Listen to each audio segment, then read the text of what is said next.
Rising presiding minister at the House of the Church of the Lord Church, Bishop Leah Daughtry.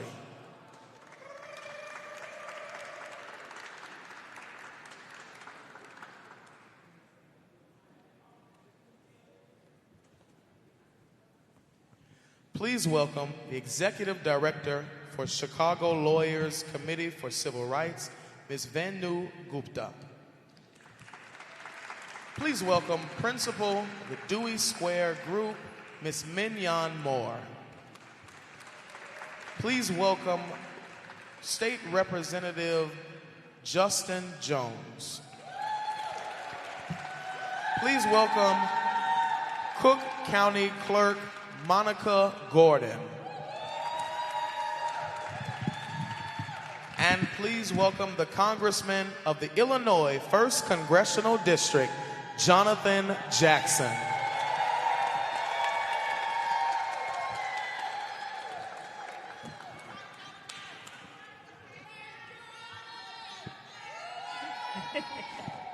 Good afternoon.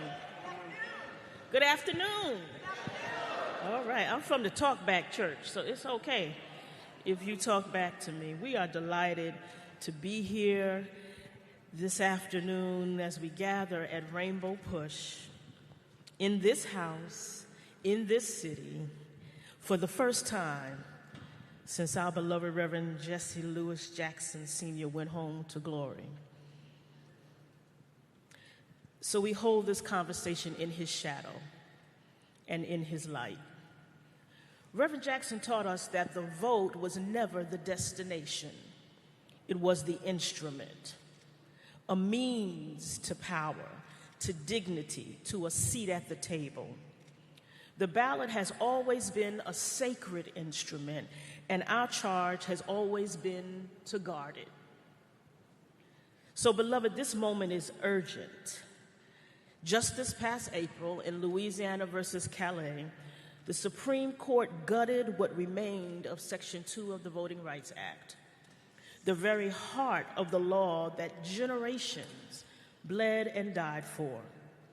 They struck Section 5 in 2013. They struck Section 2 this spring. The guardrails have come down just as the midterms come up. So we gather this coalition this fight requires, the organizer and the lawyer, the strategist and the election administrator, the elected officials, the faith and the faith leaders, because none of us saves this democracy alone. So let's get into it. Let's get into it. So I'm going to ask all of our panelists for their opening salvo here. As America approaches this 250th anniversary, we're having this conversation at a moment when many people are questioning the strength of our democracy and the accessibility of our electoral system. So I want to begin with a broad question. What does a healthy democracy look like to you? And how close or how far away are we from achieving it? So I'm going to start with the Congressman. Well, thank you so much. I would say that a healthy America looks like you're broadening the window, the doorway of opportunity for people to access the right to vote, the access to capital. It's broadening protections for people's rights. And so it's about uplifting human dignity. And I think we have several severe challenges now, specifically as you look at what's happening with women and reproductive health issues, what the underlying issues are on immigration, what the underlying issues are on diversity, equity, and inclusion, as well as on voting rights. Venu, what do you say? What does a healthy democracy look like to you? First, thank you for having me. It's a real privilege. A healthy democracy to me looks like one where actually everybody has a tangible, actual right to vote. It means that mail-in ballots are counted. It means that there's a polling place that you can go to that is close by. It means that you have the time to go vote, it means that your vote actually has power and that you are in a district that allows your vote to have power. So I'll just also answer the second part of that question, which is how close or how far are we? I don't think it's a surprise to anybody here. We're getting further. First, it's not as if we were that close. And second, we're getting much further by design. And so I'm really glad to be in community with all of you to figure out how we change course.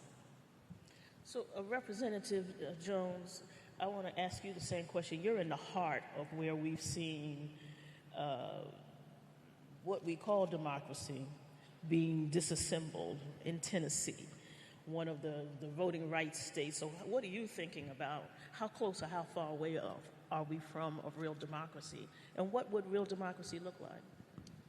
Well, good afternoon. It's an honor to be here with you all from the South to the South side of Chicago. We know that what we're facing right now is a war against black folks in the South. You know, I come as the youngest black lawmaker in Tennessee, and what we're seeing is the largest attack on black political representation since the end of Reconstruction. And we you know, the question kind of started with the premise that America is celebrating 250 years. And one thing I've been very intentional about saying is that as we reflect on where we are as a nation 250 years later, that the real founding fathers and mothers of this country are not on Mount Rushmore. There are folks like Fannie Lou Hamer and Diane Nash and Bernard Lafayette and C.T. Vivian and Reverend Jackson, who breathed life into words on a paper. And so if we're talking about a healthy democracy, one of the messages we have to share across this nation is that that front line for that fight of what democracy means in this nation has always been in the South. That is the crucible and the front line, and that's why you're seeing states like Tennessee and Louisiana and Alabama and Mississippi and South Carolina trying to roll back the clock of history and going after black political representation as soon as Louisiana v. Calais fell. And this is all a part of the Project 2025 agenda, but one thing we know for sure is that Project 2025 was Tennessee 2024. That we already saw the preview of what this looked like. You know, I think many of you may remember in 2023 when the two youngest black lawmakers were expelled for simply trying to represent our districts. And so we know that the attacks on democracy are about silencing dissent and are really rooted in a narrative of being fearful of multiracial democracy in favor of maintaining white power and white control, or what I like to call plantation politics. And so a healthy democracy is multiracial, it's multigenerational. It does not have barriers like you see in Tennessee where 1 in 5 black men cannot vote because of felony disenfranchisement. A real democracy, you will not have laws where you can use a gun permit to vote, but you can't use a student ID card to vote. And so that's what we're facing right now. And so we know that we have not only an unhealthy democracy, but in so many parts of this nation right now, we have non-existent multiracial democracy. As they redraw maps where a state like Mississippi, I was just with Congressman Jackson in Mississippi, 40% black population, and with this new proposal, they will have 0 federal representation. That is not democracy, and it's something that we all need to rise up against across this nation. Thank you.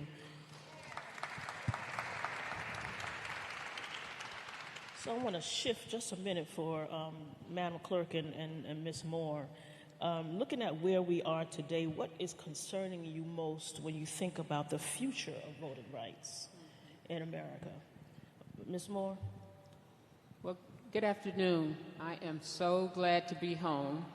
For those who don't know, I am a child of Operation Push.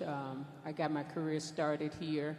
And so the question about voting rights is really very important to me because one of the things that Reverend Jackson and Reverend Barrow and many of our elders that worked in Operation Push did was they made sure that we understood how important voting was to not just democracy, but for our livelihood. So I'm going to start with saying I hope that every young person that is listening, that is in this room, understands that this is not about me, it is about your future. And I can assure you, me as a young black woman who didn't know anything about registering to vote, but took the charge very seriously, we organized young black, brown, white kids to go vote for Harold Washington, and we elected our first black mayor as a result of that. So I say moving forward, understand your power. And I also say to black women, we've been 92%. We can even build on that, but we are also the people that hold this democracy together. So I ask black men, I ask white men, I ask young people, when you see black women out here standing up for democracy, you stand with us.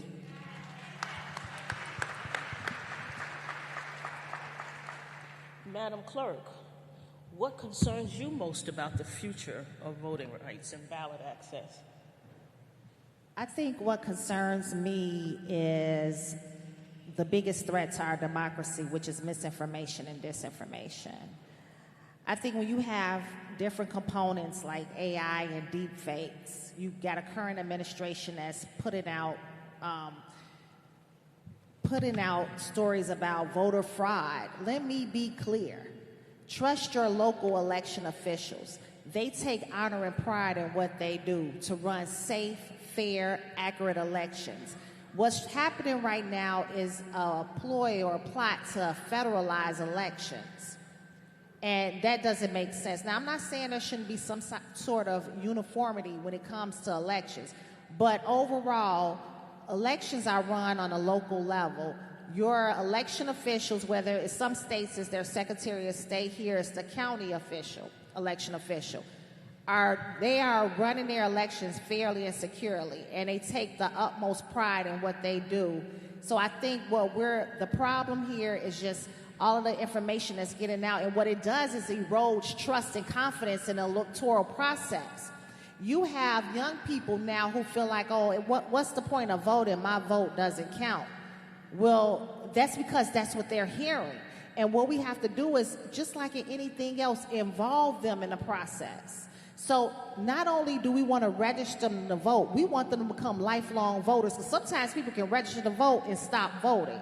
So one of the things that we're doing in my office is training students to become election judges. Not only can they make money doing this, but they see the entire process, everything from collecting ballots, the chain of custody procedures, everything, the post-election audit. They're involved in every aspect of the election, so they're able to see, okay, I see how this works, I understand this. This is done the right way. And so the more you involve the young people in the process, the more trust and confidence you build in it, and that's how you create the next generation of democracy. Excellent. Thank you. So, Congressman, give us the point of view from the federal point of view. We know that elections are administered locally, but the point of the Voting Rights Act and the Civil Rights Act was that we brought the federal government into the process to ensure fairness and access. Now we've had this dismantling. So tell us what's happening on the Hill, how our federal officials are thinking about this, particularly the 62 men and women of the Congressional Black Caucus, of which you are a member. How are you approaching the fight back? Well, thank you so much. I need to put this in context. This is the same government that can give you the 15th Amendment, the right to vote, and at the same time start enacting the Jim Crow and the Black Code laws. This is the same government that can give you the 13th Amendment to say that you abolish slavery, and then put a semicolon and say, unless duly convicted, and start the part of convict leasing. So it gives it in one hand and takes it back at the other hand. So we shouldn't have never have had the need for the Voting Rights Act had the United States government implemented the laws of the land of the 15th Amendment, the right to vote. So what went wrong, you have to ask, between 1870 all the way up until 1965? There were laws of Jim Crow and the Black Codes that started circumventing, undermining its own constitutionality. So it took 95 years to get to this historic legislation. And I would tell you that I'm born in 1966. Voting Rights Act is passed in 1965. I'm the first generation of Americans born with equal rights. So although we're celebrating our 250th anniversary, we can truly say that the America we love, appreciate, that values all did not start until 1965. So we have to be accurate with history. second part that's happening now is on the federal level. What just happened in the Louisiana versus Calais case. That essentially said that you cannot have majority-minority districts. How do you have maximum representation? We had blacks that were United States senators. We had blacks that were governors. We had blacks that were in the United States Congress. And then by 1901, after the 15th Amendment passed, there were none. So from 1901 up until 1928, there were 0 blacks in the United States Senate or in the United States House of Representatives.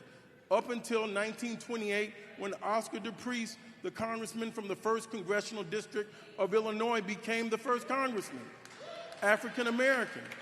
Now leap forward, here we are today, in attacking Louisiana versus Calais and saying that you cannot have majority-minority districts.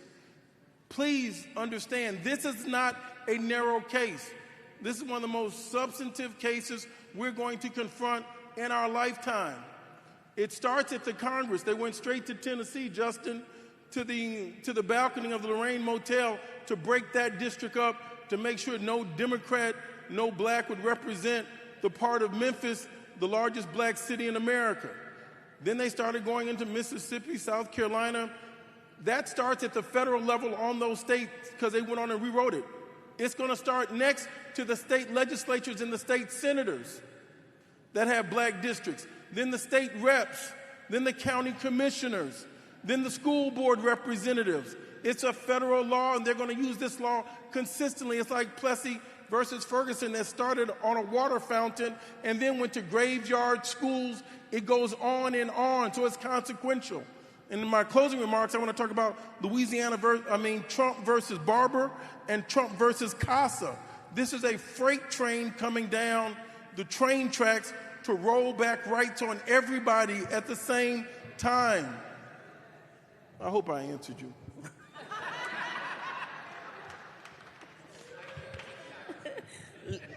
Whatever you want to say. You want to say something else? I do. It's federal law. It just started. What happened right here at the end of I-55, that interstate between the McCormick Place. Take that same I-55, don't turn left or right. It goes all the way down to LaPlace, Louisiana, between Baton Rouge and New Orleans. That's where the case happened in Plessy versus Ferguson, where a man bought a first-class ticket to ride in a first-class train car. And they went to the Supreme Court and says, you don't have a right. Then the laws came out to be interpreted to be separate but equal, and separate never meant equal. It goes across, it permeates the entire nation. That's why we had black and white graveyards in Chicago, black and white schools, black and white housing, black and white banking. It happened. This has the same upending potential, and it started happening now. I'm done.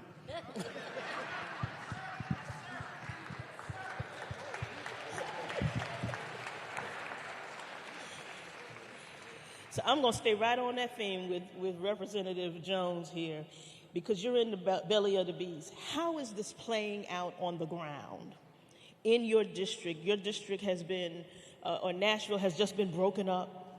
What is it looking like, the impact of the dismantling of the Voting Rights Act? What are you seeing, and how is not just the impact of them breaking up the districts, but voting rights laws, eligibility, ballot access? Tell us what you're seeing and hearing. Take us to Tennessee with you. Yes, and so, one visualization I want to put in mind is that the Supreme Court, which says that we cannot have majority districts, is saying that we can have majority white districts. And so now every single of the 9 congressional districts in Tennessee is majority white, and that's perfectly okay. And, not long after this map was passed through, in just 24 hours we were given a map to see the new redistricting that's going to have implications. And this process usually takes months. Of hearings and community meetings. It was passed in 3 days with only 1 day of actually seeing the map.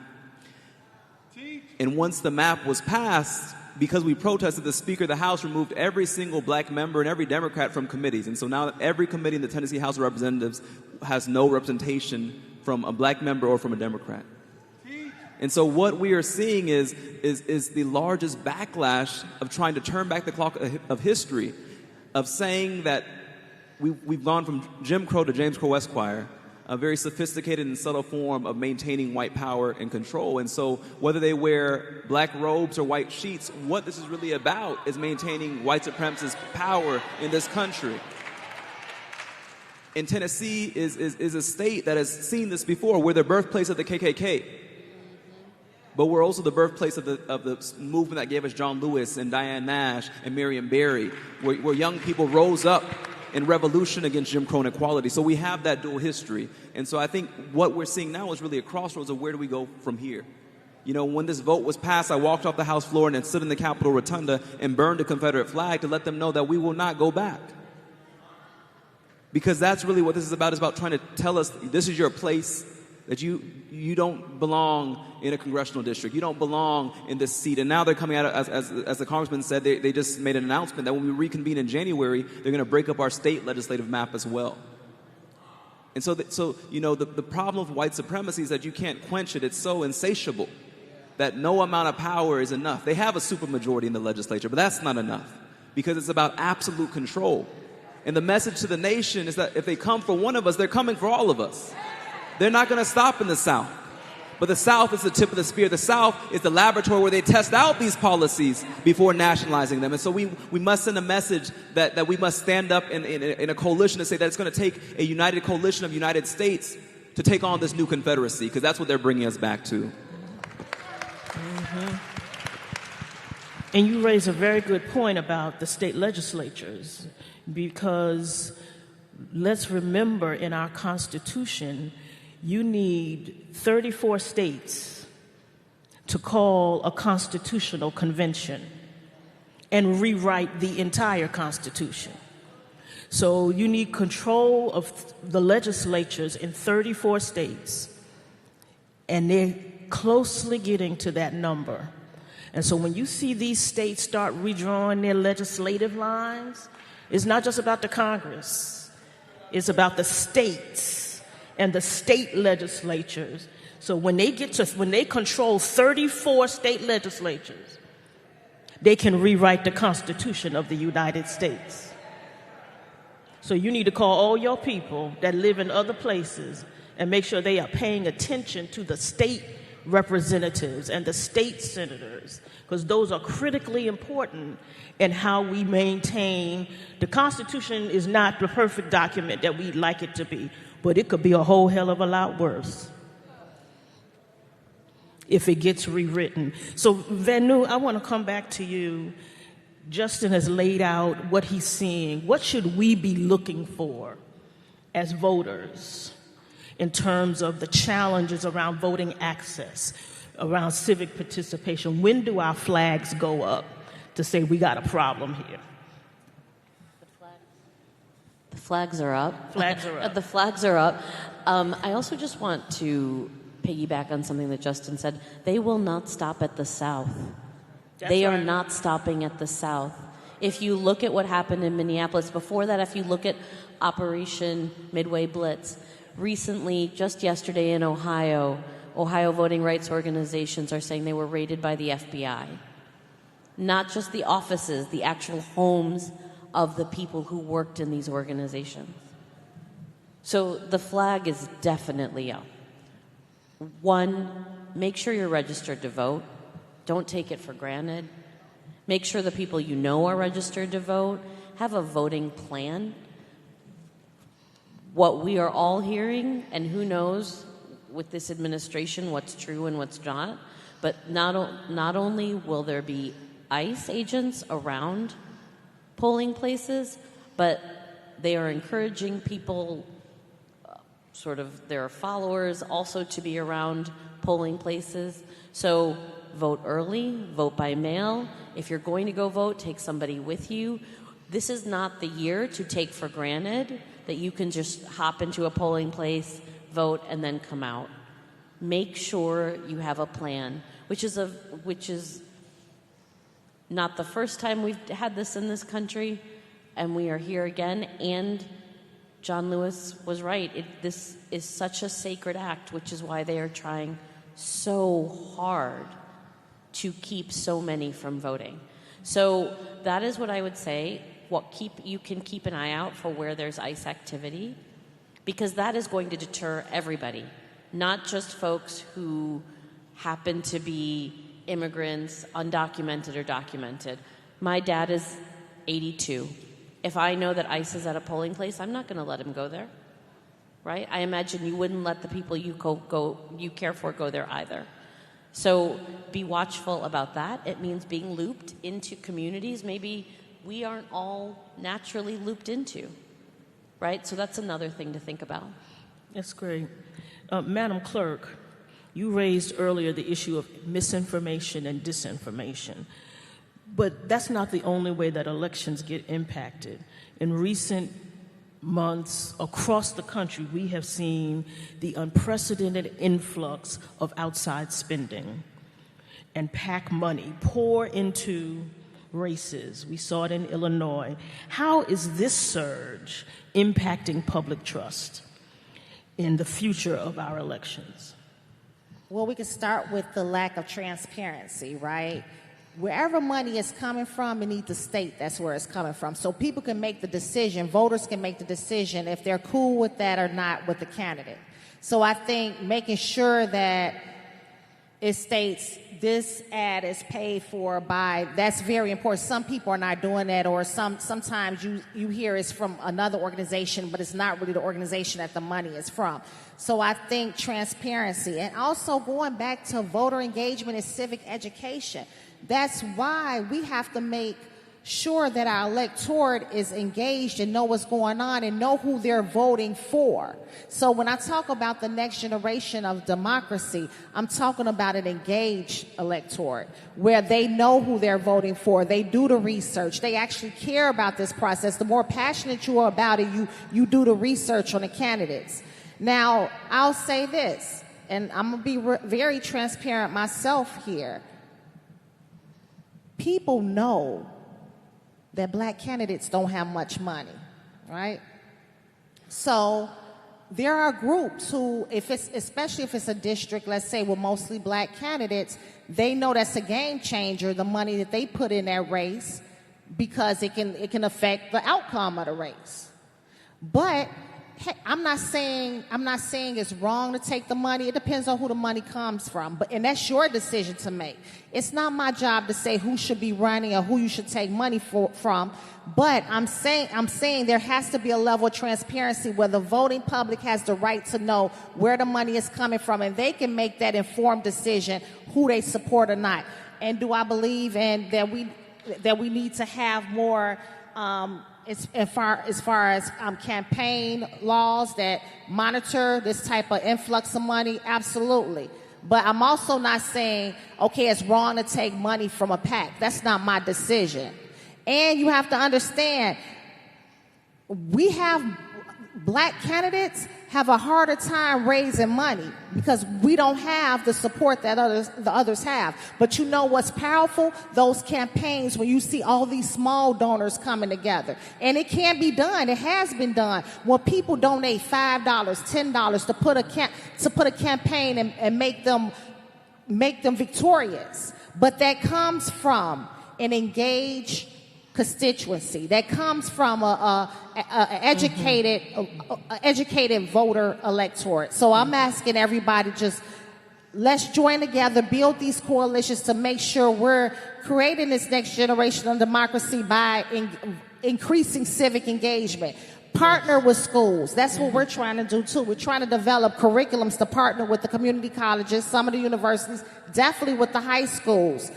We need you to go and look up these candidates before you vote for them, because you can't come back and say, well, they got all this money. You find out where the money came from, but find out about that particular candidate. Mm-hmm. And when you find out, you join others to help that candidate get past the finish line. Great. Thank you. Yes.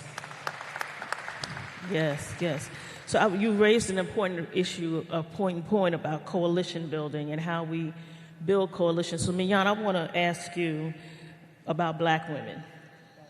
Black women. We have consistently been among the strongest defenders of democracy and civic participation. Black women are the number one most active voting bloc in the nation. We've seen, that's right.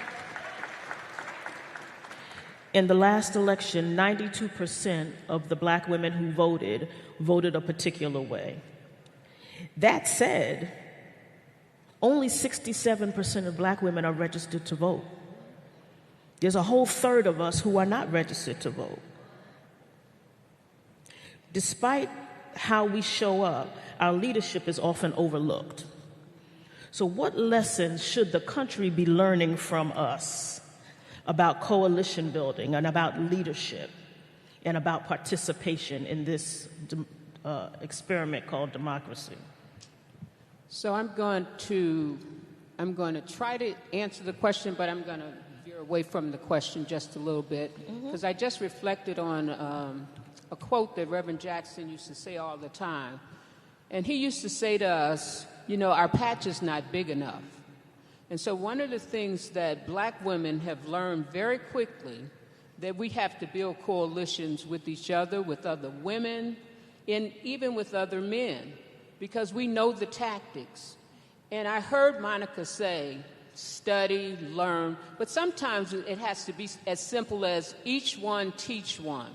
People are tired. They don't have time to study the elections. But if you know that these elections are important, I've heard the congressman, I've heard the state senator, I've heard the lawyer. You know what we have to do? We have to win these elections. We have to win these elections. This is a no excuse kind of election season for all of us, not just black women. Yes, black women carry an extraordinary burden, because we understand that it's not just about voting, it's about survival, it's about our children, it's about educating them every day to be full participants in democracy. So you know that when you go to those polls, you know you got to have your ID. No excuse, just have an ID. I don't care what kind of ID, as long as it's legal, have an ID. Check before you even go. They are purging people from the rolls every day. They are purging you, so make sure the voter suppression tactics are not a part of your tactics. And I'm going to give a shout out to Rainbow Push today, tomorrow, and every other day. They have understood this strategy from the beginning of time. So if you don't understand it, go to their website, make sure you understand. They have people that you can call. I'm telling you, Rainbow is the best at this. So there is no excuse about not voting. And I will say, for black women, we're going to lead the way. But we want some help. We want some help from the young people. I'm going to keep calling out the young people. This is your generation. Every generation has a calling. This is your calling. Show up, show up, show up. And that's all I have to say about that. And I approve that message. And you're segueing right into where I was going to with Representative Jones about young people. And they have emerged as some of the most vocal advocates for democracy, for voting rights. What they are doing online with social media is astounding in terms of how they're helping us to understand these messages in very simple terms. So what do you say to us about how we continue to pour into young people to encourage them to stay involved in this democratic process? But also, what do we say to young Americans who feel disconnected from the process, who aren't sure why they should participate? What do you tell your colleagues, your friends? What can you tell us? Teach us. One thing that's been on my mind a lot lately is that the right and the conservatives have all these training things for young people. They have the Turning Point, all these recruiting young people, and they are really focused on trying to win the battle of trying to recruit their next generation of MAGA leaders, I guess. And you saw how influential Charlie Kirk and all these podcasts are. And so what is our equivalent to that? You know, it's been so powerful to be here at Rainbow Push, because we see that Rainbow Push is committed to uplifting this rising generation. And that's important, because not all organizations do that. You know, I remember when I was in one, I won't call the name, and they would say, we love having young people until the young people start talking. Can I be honest? And so it's so important to be here and to have mentorship because we have to have a multi-generational movement. My big brother here on the stage has been so key in uplifting us as young people. And then that's something that we want to stress here is that we don't have to be in generational conflict with each other. They don't have to try and pit us. That's a part of their divide and conquer strategy, in fact. And so we have to come together and say, we need the tools because there's power in the lineage of liberation of which we are a part. And then also, we also have some innovation, some ideas, the use of social media technology that is a new battlefield even in terms of our movement right now, of misinformation, of challenging things. And so we have to be connected. And you know, one of the key things that I'll say too is that as we look at this moment in our history right now, that it's going to require us doing things out of the ordinary. It's going to require us building these coalitions that say that even as organizations, we may not always agree with it, be all exactly on the same page, but we have to recognize if they're strategic enough to be together, that we have to be willing to build these coalitions and not allow them to become rooted in ego or division or who gets credit. We have to build coalitions that say that if the Proud Boys are in a coalition with the Heritage Foundation and a coalition with these folks, that we need to be strategic enough to be in these rooms. And to the young people, I'll just say this, is that if your vote was not powerful, there would not be men in suits right now in office rooms strategizing how to silence your vote this upcoming election. They are counting on you not turning out. In 2008, we saw the largest youth voter turnout. What did we see right after that? Restrictions on student voter ID cards, removing polling places from college campuses. All these tactics because they knew that young people's voices, particularly young multiracial coalitions across this nation, was a powerful force, and it terrified them. And so we need to see that coalition come out once again because this is an election that's not just about right now, but it's about if we're going to have a future to even begin with. That Elon Musk and these tech oligarchs are strategizing how to make you angry enough to stay home and make you feel powerless. But one thing that Diane Nash taught me is that you can judge the effectiveness of your power by the response of your opponents. And so the fact that they're coming after us so hard shows us that we have power, shows us that our voice can influence things, shows us that we can shift the course of this nation. And so they know something's happening, which is why they're fighting with every tool at their disposal to disempower us. In the South, we have a saying that a dying mule kicks the hardest, and this mule is dying. And so they know that it's kicking with everything it can to bring us down with it. But we say we're not going down. That we see the power of a rainbow coalition to guide this nation to where it ought to be. Thank you. Amen. Amen. We're coming to the end of this. I'm going to go down the line, and I've got two last questions. I'm going to ask them singularly. What is giving you hope at this moment? We are tired. We are mentally and emotionally exhausted. The hits come every single day. Day. But I'm a woman of faith. I have to have a North Star, and I have hope. And the signs of hope are all around us. I'm going to go down the line and ask you, what's giving you hope in this moment? I'm going to start with Vena. All right. I'm also a woman of faith, and what's giving me hope is that I don't think we can make external change until we make internal change, right? Whether it's just in talking about the kinds of coalitions we need to build, whether it's about reckoning with the fact that it's going to be hard every day, whatever it is. So what I have hope about is that I see more and more people willing to be introspective about the internal change they're willing to make and how they're willing to show up differently.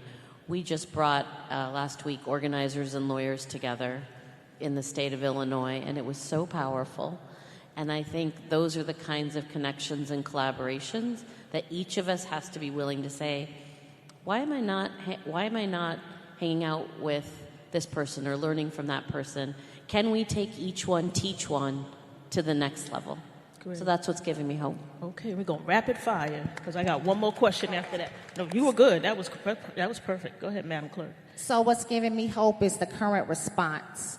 Think about the current response to the recent Supreme Court decision. people are fired up and people are taking action. I've been on so many calls, so many webinars, so many Zooms of different organizations who are present here today, organizations who have historically been in the fight. When you think about the civil rights movement, PUSH, faith organizations, NCNW, the Divine Nine, everybody is taking action. So that's what gives me hope, that we are going to be strategic, organized, and have the courage to act. All right. Representative Jones.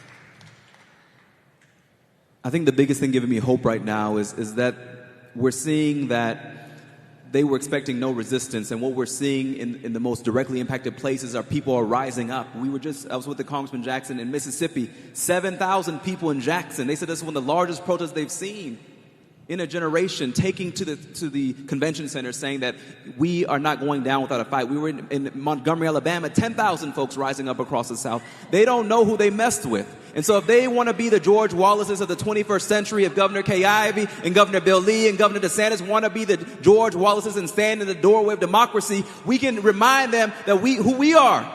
That we are the lineage and the descendants of Reverend Jackson and Diane Nash and John Lewis, who said that when you see something that is wrong, you better get in the way and get in some good trouble. They don't know who they messed with. They don't know the fight that was instilled in us, that we are not those who shrink back and are afraid, but those who will rise up and say that we'll make this nation live up to what it ought to be on paper. And so I don't know about AI, what that stands for, but I know about ancestral intelligence. And our ancestors have given us everything we need to rise up in this moment. They've given us every tool we need to fight back. And so let's stand up together and say it's our time now. Power to the people. Power to the people. Power to the people.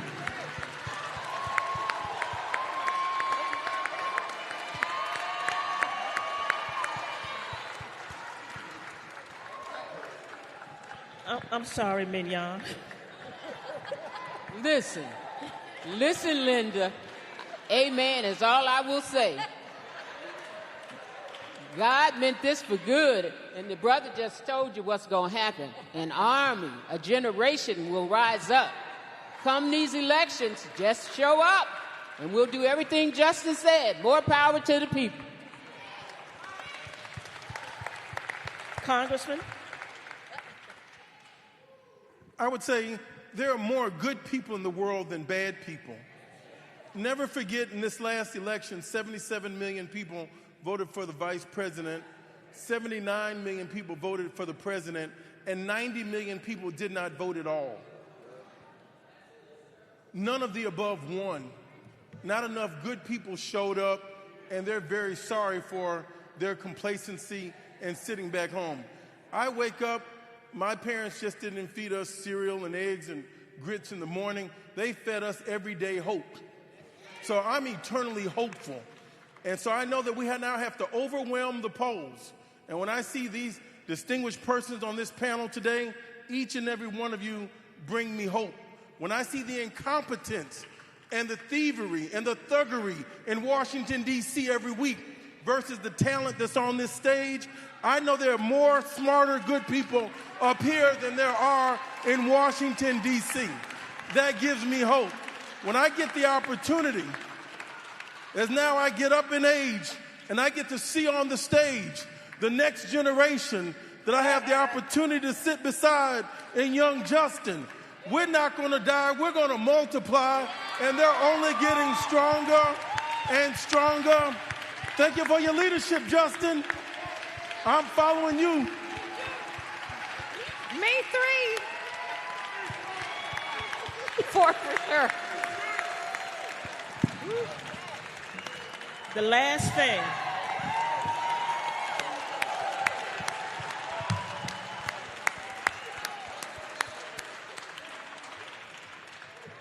In the spirit of Reverend Jackson, he would never let us leave without an assignment.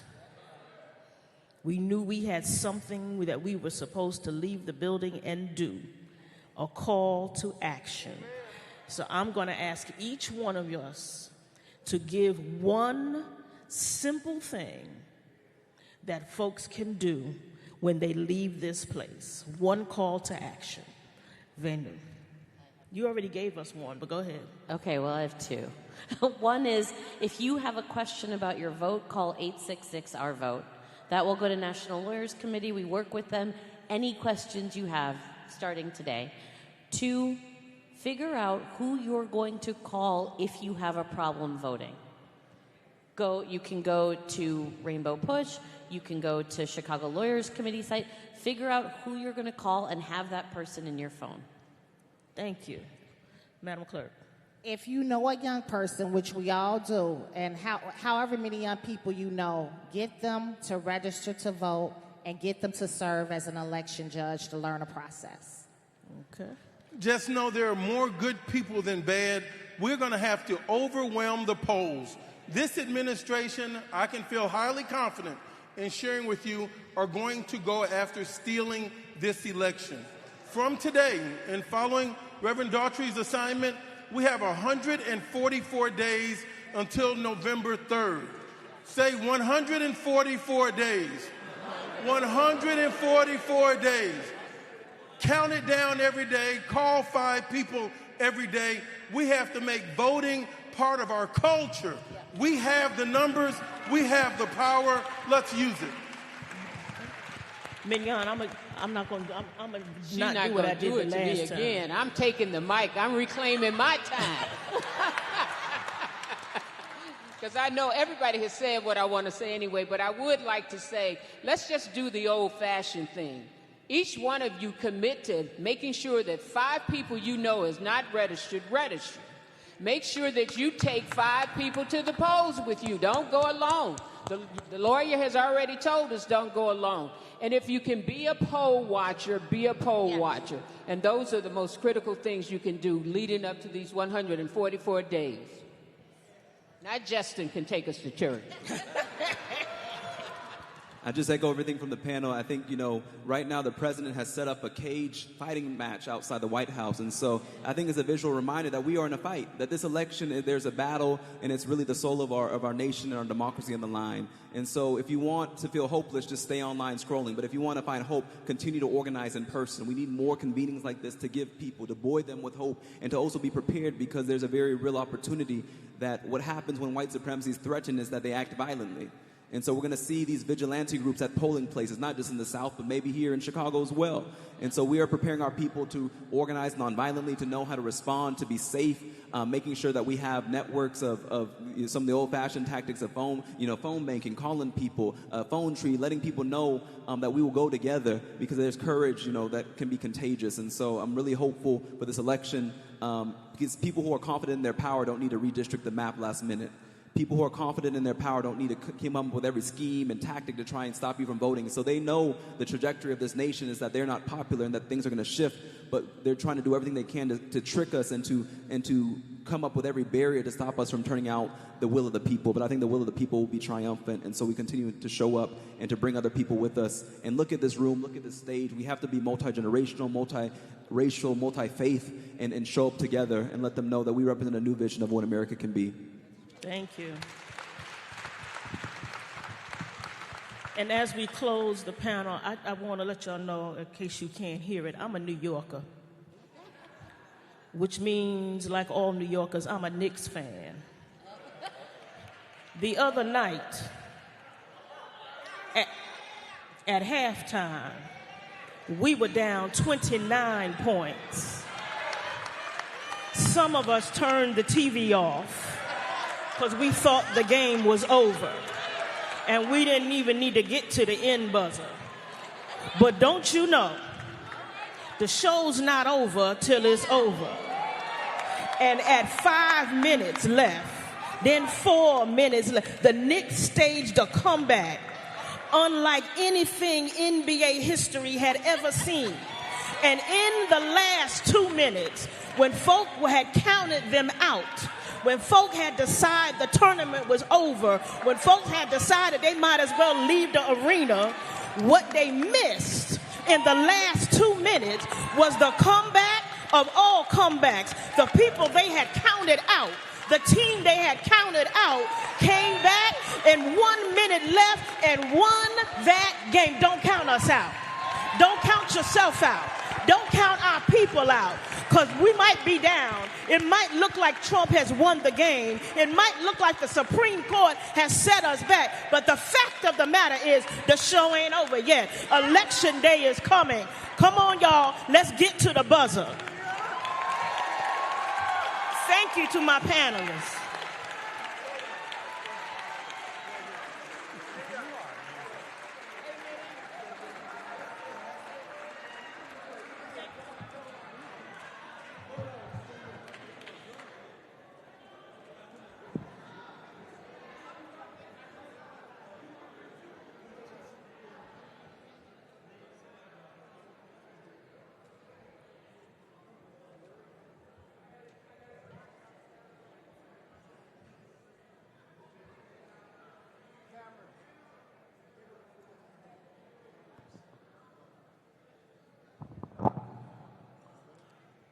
Thank you to our panel on voting rights and expanding democracy.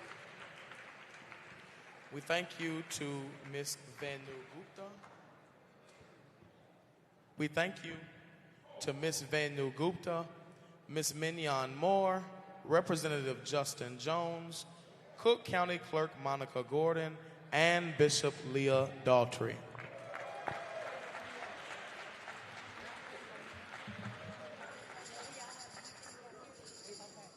Please turn your attentions to the screen for a video message from the president and founder of the National Action Network, the Reverend Al Sharpton. Hi, this is Reverend Al Sharpton, president of National Action Network. Let me salute the participants in the Rainbow Push Conference. It was certainly my intention, in fact, my honor, to have been asked to keynote at this morning's session on Friday morning. Due to the tornadoes and the closing of the Chicago airports last night, I had preached at the Big Hampton Ministers Conference, an annual event Reverend Jesse Jackson is one that first brought me to 30-some odd years ago, and I was their morning statesman, they call it, speaker. And I was then going to fly right in Chicago, but they closed the airports, and then when we tried to get into New York, we couldn't get into New York, ended up having to drive all the way to Washington, D.C., and couldn't get a flight out to Chicago this morning. So it was only because I couldn't even rent a private plane from one of our donors that helped National Action Network, because the airports was closed last night. But I want to be there because I think it's important that we all stand together in these critical times, and we stand with Rainbow Push as Yusef Du Bois Jackson, who I've known just about all his life, takes the realm to keep the organization going. We need all of us, all hands on deck, as we see voting rights under attack. The redistricting in states is set up to undermine what Dr. King and others fought and gave their sweat and blood for with the Voting Rights Act to protect those unprotected voters, which were mostly blacks, in the South and in the North. Two of the congressional districts were in New York. We must fight. That is the Civil Rights Act of our time, Civil Rights Call of our time. We must deal with economic accountability. They're moving billions, trillions of dollars. But where is our participation? And where are we doing business? And we must continue to deal with the criminal justice system when we see these decisions come down, where if you're black, you are guilty till proven innocent. If you're white or wealthy, you're innocent till proven guilty. So we continue National Action Network, our alliance, and our bonding with Rainbow Push, and look forward to working with them and other groups. On August 28th, in Washington, D.C., it is the same date that Dr. Martin Luther King and A. Philip Randolph and others had the original March on Washington, where Dr. King made a speech known as I Have a Dream. And Martin Luther King III and Andrea Waters King and I, based on the redistricting fight, based on how they have went after diversity, equity, and inclusion, which has cost contracts for our black businesses and real jobs for our people. It's time for us not to wait on another year. We're going to march in Washington by the thousands this August 28th.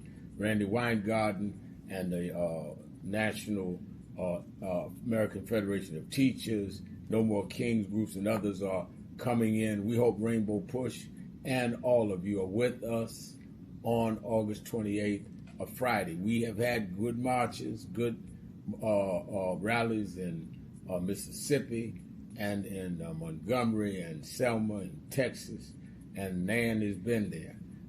But we need a national march right there in the nation's capital, right there on that Friday, August 28th, while the Supreme Court staff is there and the congressional staff is there and the Senate staff is there. They need to see tens of thousands.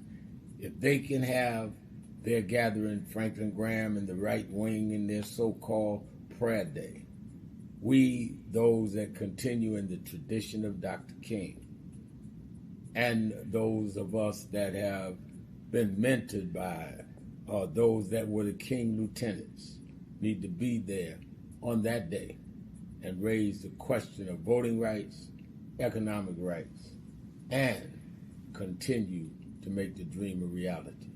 I look forward to seeing you in Washington, and I certainly send my best to Yusef and his staff, and of course the matriarch of the movement, who known me since I was a kid, since I was 12 years old, Mrs. Jacqueline Lavinia Jackson. Family.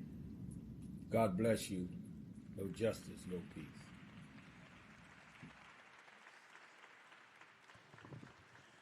Thank you to Reverend Al Sharpton, President and founder of the National Action Network.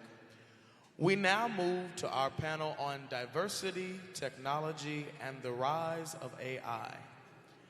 This panel is moderated by the Senior Fellow and Director of the Center of Technology Innovation and founder of the AI Equity Lab, Dr. Nicole Turner Lee. Please welcome panelists, Program Officer, Technology in the Public Interest, John D. and Catherine T. MacArthur Foundation, Ms. Leah Castleberry. Please welcome Chief Executive Officer, the AI Training Plus, Ms. D.C. Marshall. Woo-hoo. Please welcome Associate Professor, Learning Sciences, School of Education and Social Policy at Northwestern University, Dr. Saper Vakil. Oh, right over here. All right. Good afternoon, everybody. I'm going to move back. I'm from New York, but lived in Chicago for 14, 15 years, and one thing you cannot get away from a New Yorker is a loud volume. So let me move back. It's so good to see everybody. As it's mentioned, I'm Dr. Nicole Turner Lee. I'm actually happy to be back in this space. Reverend Jackson was my mentor, my friend. For those of you that know Rainbow Push Coalition, the late Bishop Stephen Smith and I worked in the D.C. office for almost 19 years. So I'm excited to be here, and I wanted to shout out my daughter, who has returned home as well. She met Reverend at 3 years old, and now she's 19 in college, wanting to actually follow this path of social justice. Now, the conversation that we're going to have today, I'm just going to let you know. Now, I got some words to me, and I could preach a good preach, but I'm not a preacher, and I'm not going to have you screaming yet, like the previous panel. But this is an important conversation that I want you all to tune into, because we as a community have another civil rights challenge, and its name is artificial intelligence. Now, before I get started with this esteemed panel, I just need to ask all of you, who uses AI? Now, I don't want, oh, come on now. The hands are raised. Don't be ashamed about it if you use AI. Now, I want you to yell out, which AI do you use? Claude, Gemini, this, that. Just yell it out. Okay. All right, now I got another question for you. Which one of you, or who in here, has a trademark patent, copyright on AI. Okay? Got a little quiet, didn't it? What we're going to talk about in this panel actually relates to both. It's the fact that we as a community are using these tools and we're using them very actively. But I want to quote the late, great John Lewis, who made this suggestion that I want all of you to sit with. If you are not in the kitchen, you are on the what? Honey, we are all on the menu with AI as well. It's important for this conversation that we recognize this because these tools are transforming our lives. I wrote a book about this last year called Digitally Invisible. A lot of it actually based in Chicago, where I actually lived for about 30 years, on community technology centers. But the challenge is that technology has the ability to help us to thrive, or in other ways, it can make us survive. And so what we want to do with this discussion today is really think about how are we leveraging this technology, not just for our businesses, but for our communities and for civil rights. And so I'm going to ask the panel to sort of do me a favor, and let's do some level setting, just to make sure we're all talking about the same AI, because I know those of you that might not have raised your hand, you've heard about it, but you may not know exactly what we're dealing with. So Sapir, let's start with you. Like, lay out as the professor, what are we talking about when we talk about AI, and why is it such a critical, important issue for us to talk about as it relates to civil rights and social justice? Thank you very much. First of all, good afternoon, everybody. It's an honor to be here. My name is Sapir Vakil, and I had the honor of working and meeting Reverend Jackson when I was doing my dissertation study in California around 12, 13 years ago.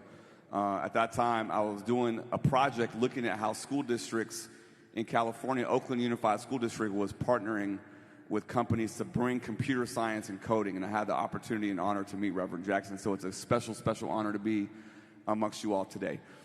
So AI, I think the first thing that we want to say is that a lot of people think that AI is something that just came out of the clouds 3 or 4 years ago. But the reality is it's been being developed for the past 5 decades.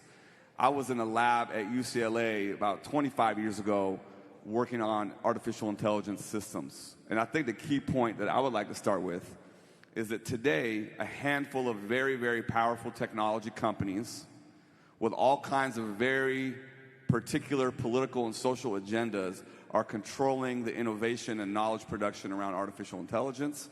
And that's a dramatic shift from where the technology started, which was in the universities and in the hands of scientists. Currently, the direction of this field and the nature of this technology is being shaped and driven by a handful of technology companies that have very particular friends. Yes. And why should we care about this, Sapir, before I leave you? Why should we care about this? Because AI, we saw how many hands went up, right? And I have, I'm looking at it across the lifespan. I have very young children. My youngest children are twins who are 5 years old.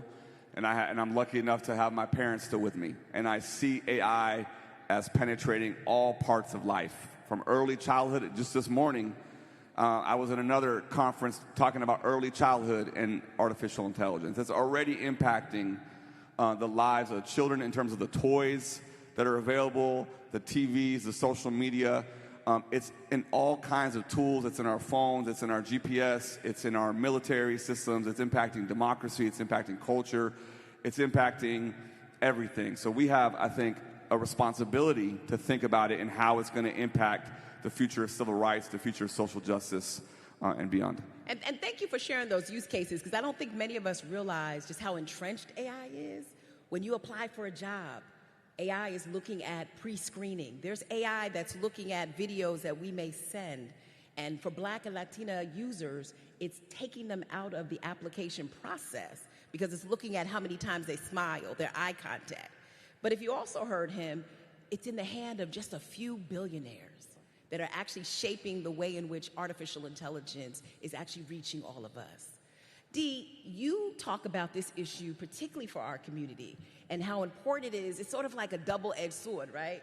We have this technology, the train has left the station, but we also got to get on the train because we might also miss out on some things despite the fact that we have to be very much aware of what it could actually do. Talk to me about what we're doing there. Tell the audience about the work that you're doing.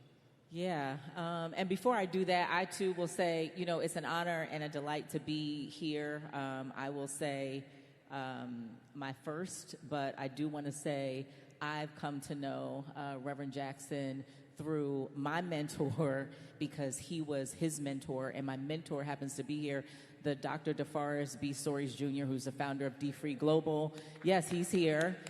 He was my mentor. That's how I came to know Reverend Jackson, and that was his mentor. And so, again, it's an honor, and I thank you for the invitation to be here. So the question, just in terms of my heart, head, and work around artificial intelligence is this. So not only am I the Chief Executive Officer at AI Training Plus, I founded an organization, the People Side of AI Coalition, and the work that we do is advocacy around responsible artificial intelligence for builders. If you're in B2B and enterprise, that is what I started. And then out of that work, founded the what is Global AI Adoption Day across 5 regions: Africa, East Asia, Europe, North America, and Pacific, for this reason. What is it? It is a people-first observance to do what? To bring everybody along. Why? Because while artificial intelligence has become a part of everyday life, not everybody has the opportunity to understand artificial intelligence, leverage AI and benefit from artificial intelligence. And so Global AI Adoption Day is essentially to bring everyone along because people are going to be left behind. And so the work that I'm doing there is about nobody left behind. Say nobody left behind. Nobody left behind. Nobody left out. Nobody left out. And nobody left in the dark. Because in our communities, we are left out, left behind, and left in the dark. And that work is for who? Ask me who. Who? I'm glad you asked. It's from K to Gray. Hello. Okay? It's from K to Gray. Why? Because in this country, we are biased for 2 groups. And we've seen this before. Young people and working people. If you work and if you young, you hot. But what about Gray? You know, my mom, she's probably watching now. She will say, D, is this AI or is this real? And so that is the work that I am proud to lead. My background is training and development. I'm a Wall Street alum, and I have been doing diversity, equity, and inclusion work prior. And then because we were doing any work that impacts people, say people in the workplace and people in your livelihood, our work naturally evolved to whatever is going to impact you and your ability to work. And so as in the training and development space, our expertise was in diversity, equity, and inclusion, because that's what's impacting your ability to work and thrive. And then it became artificial intelligence, and so that became our work. So we are AI certified consultants. That's how I get paid, because I like cute shoes and I like to eat, okay? And so I have to work.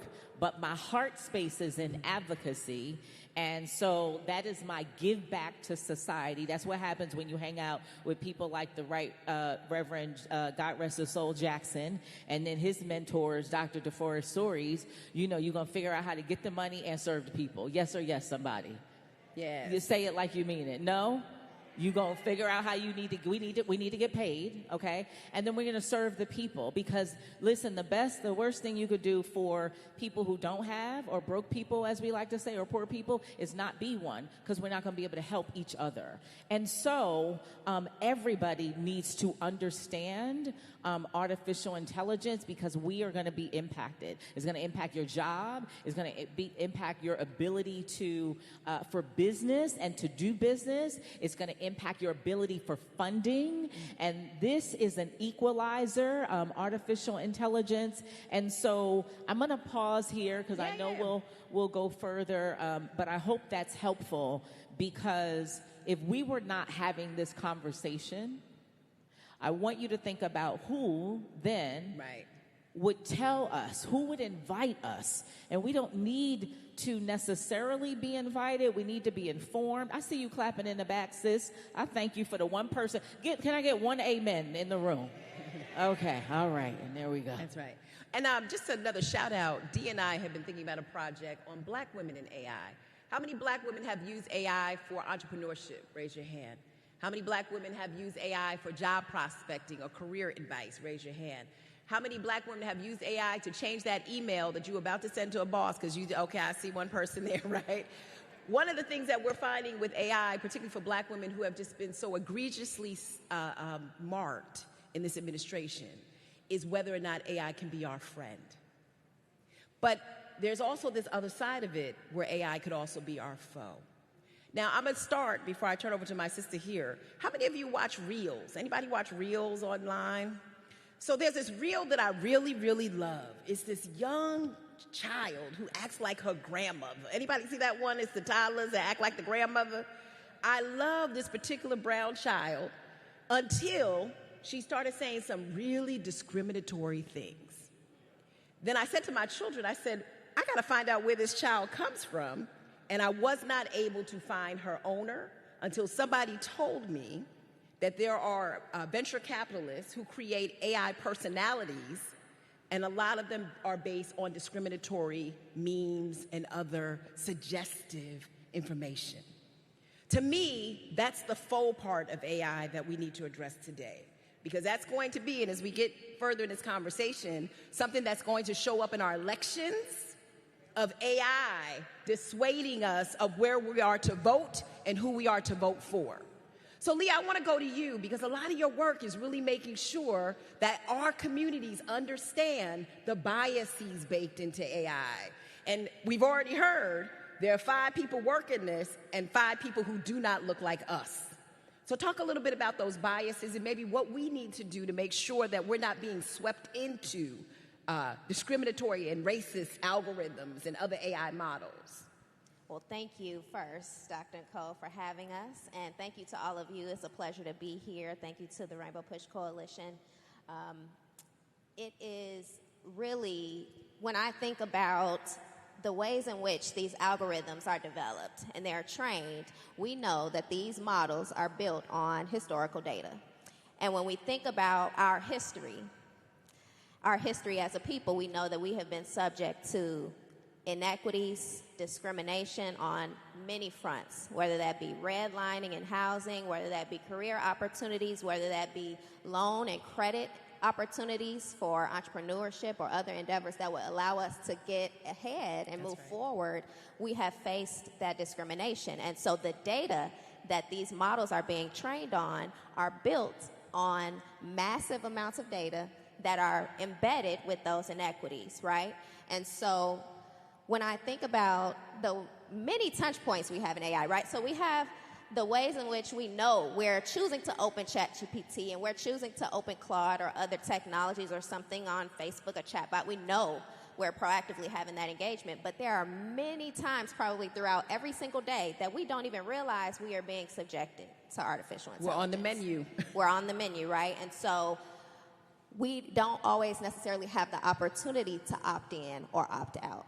And so that character, I'll say, that you spoke about is an example of a experience that you have where you're seeing something that's developed by this technology that is not necessarily reflective of what you know. That's right. And who you know you are and who you know your people to be. And so, you know, tools like ChatGPT, you know, if you really engage with it, you'll realize, you know, I asked you this Black History question and you didn't quite get it right. You know, it's not as culturally representative as we often think it might be. And so it's really important that we're being conscious about when and how we choose to engage, how we're using it as either a starting point and not just a end-all, be-all answer or solution, right? And we're holding it accountable. That's right. And I think it's important, and I appreciate the diversity of this panel because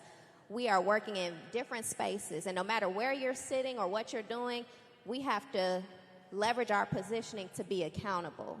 I work in philanthropy, whether you're an entrepreneur, whether you're a professor, a researcher, it's going to take all of us on all fronts to do what we can to opt in or opt out, but also hold it accountable and say, no, that's not quite right. That's right. I mean, it's like you've got to train on it, like Dee said, right? Can you say train on it? But you also have to be weary and know before you go, right? Now, I know all of you raised your hand in terms of using some of the generative AI tools. You know you've given it all your data. Some of y'all even named your generative AI a name, Pat. I have a friend, she named it, you know what I'm talking about, named her AI Pat, but she's trained it off of her information. And what happens if that information lands up in the wrong hands? Let's go back to you. I mean, when we think about this, the other big question that actually emerges is, will AI take my job? How many people think about that, if AI is going to replace you in the workplace?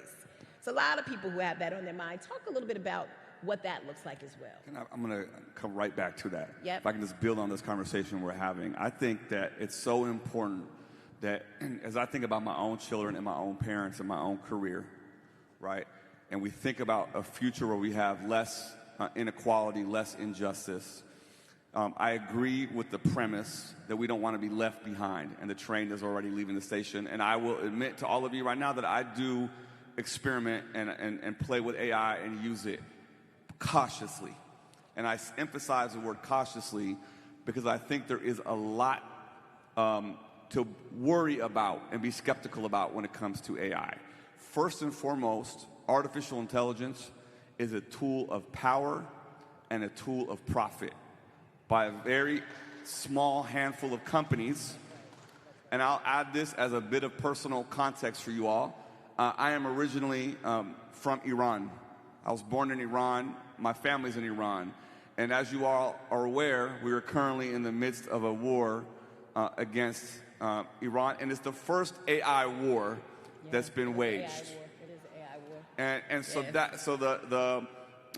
the politics of that, the ethics of that are not lost on me. The harms, the risks for increasing inequality, for increasing injustice are very much real. So to me, I don't think the question is yes or no to AI. It's about how we engage with AI. I think the metaphor that comes to my mind is that we're all in this canoe. I don't even know why I like this metaphor because I'm not much of a outdoor person.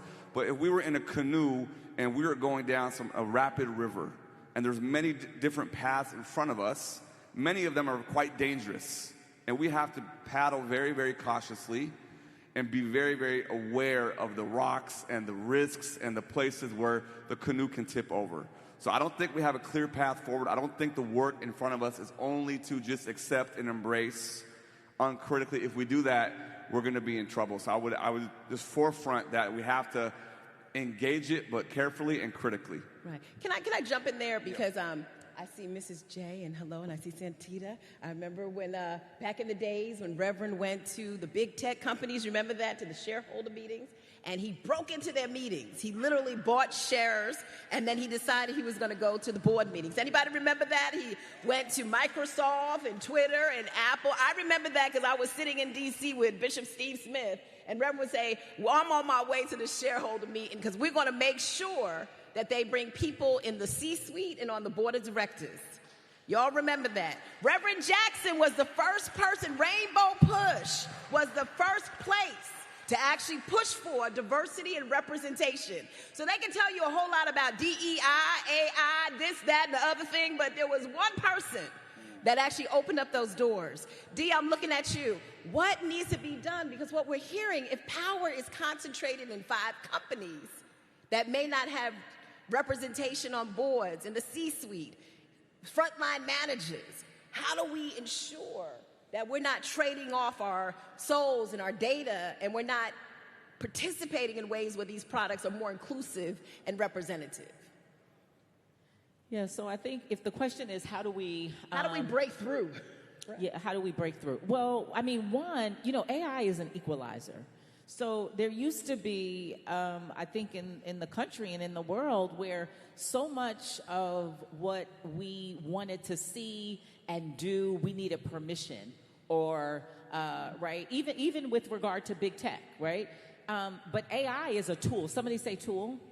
is a resources, and everyone has access to it. And so I think a few things. So one, understanding that it is a tool and we could use it in two ways. One, in a practical way, right? That's everyday use. That's everyday AI. But also, the good professor said, in the other way, you can leverage the tool and you can build. You yourself can build and produce. You can create supply. And so it can literally shift us from being consumers and creating demand to creating supply. Build a tool, build an app, build a product, start a company, an AI company. So I think one of the ways is to understand and shift from just being a practical user to what can I build, do, and deliver. It is an equalizer in this way.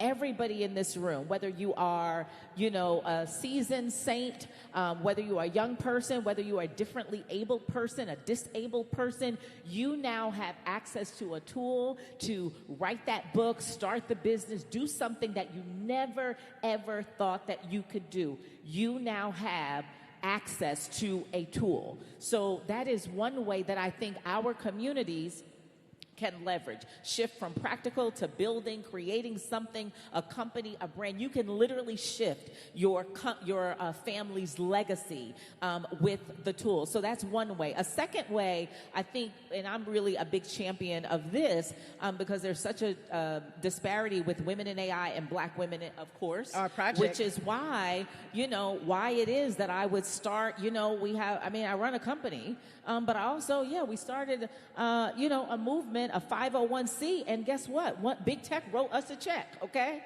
They wrote us a check. Mm-hmm. And they said, now, D, wait, is this your for-profit or is this your not-for-profit? I said, hold it.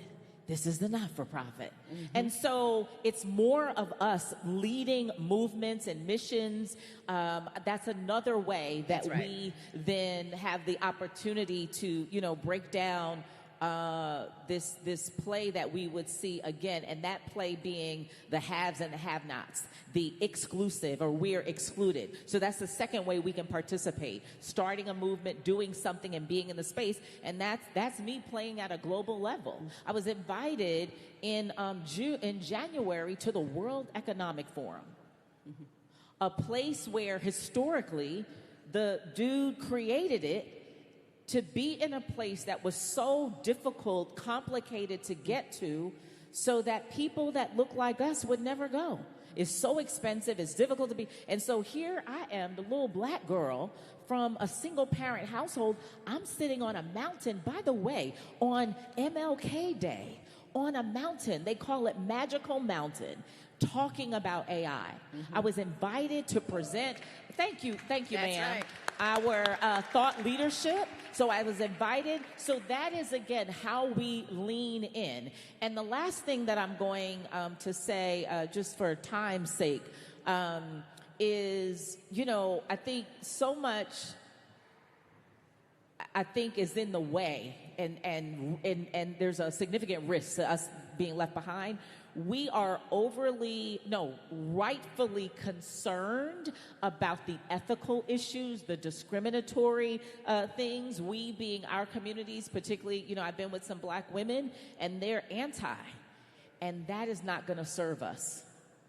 Because you're going to have to reconcile being anti-artificial intelligence and, well, where are you going to work? And if you start a business, how are you going to run the business? If you lead an NGO, where are you going to get the funding? So everywhere, if we opt out and we prioritize, we have to reconcile our concerns about the data usage. And forgive me, I'm going to try to come out of this jargon because I hate when we start talking about LLMs and data centers. But we're going to have to get out of the, if I use AI, then our water bill and our electric bill is going to go up. That is true, but that is not on us. That is a failure in infrastructure. That is not an issue of personal use. And we're the only ones who think about that, while the tech bros, forgive me, I'm going to come out of this in a minute, are meanwhile, they're talking not thousands and millions, it's billions and trillions are being made. And so I just want to pause here and say, to answer your question, I hope, is to lean in. It's to leverage. You don't need permission. Everybody has access, and it's available to every single person in this room. You now can do whatever you want to do, leveraging the tool. So, all right, no, thank you. No, it's all good. I'm sorry. And you know, you said this word that I talk about a lot. Anybody talk about data centers? A lot. So if we have time, we'll go into that. But I want to make sure, Leah, we also don't move off the point of workforce, right? What should people be thinking about as AI is speculated to actually change jobs, eliminate jobs? I mean, people think that they will be replaced by robots. But you need to do an affirmation every morning and say, I am much better than a robot.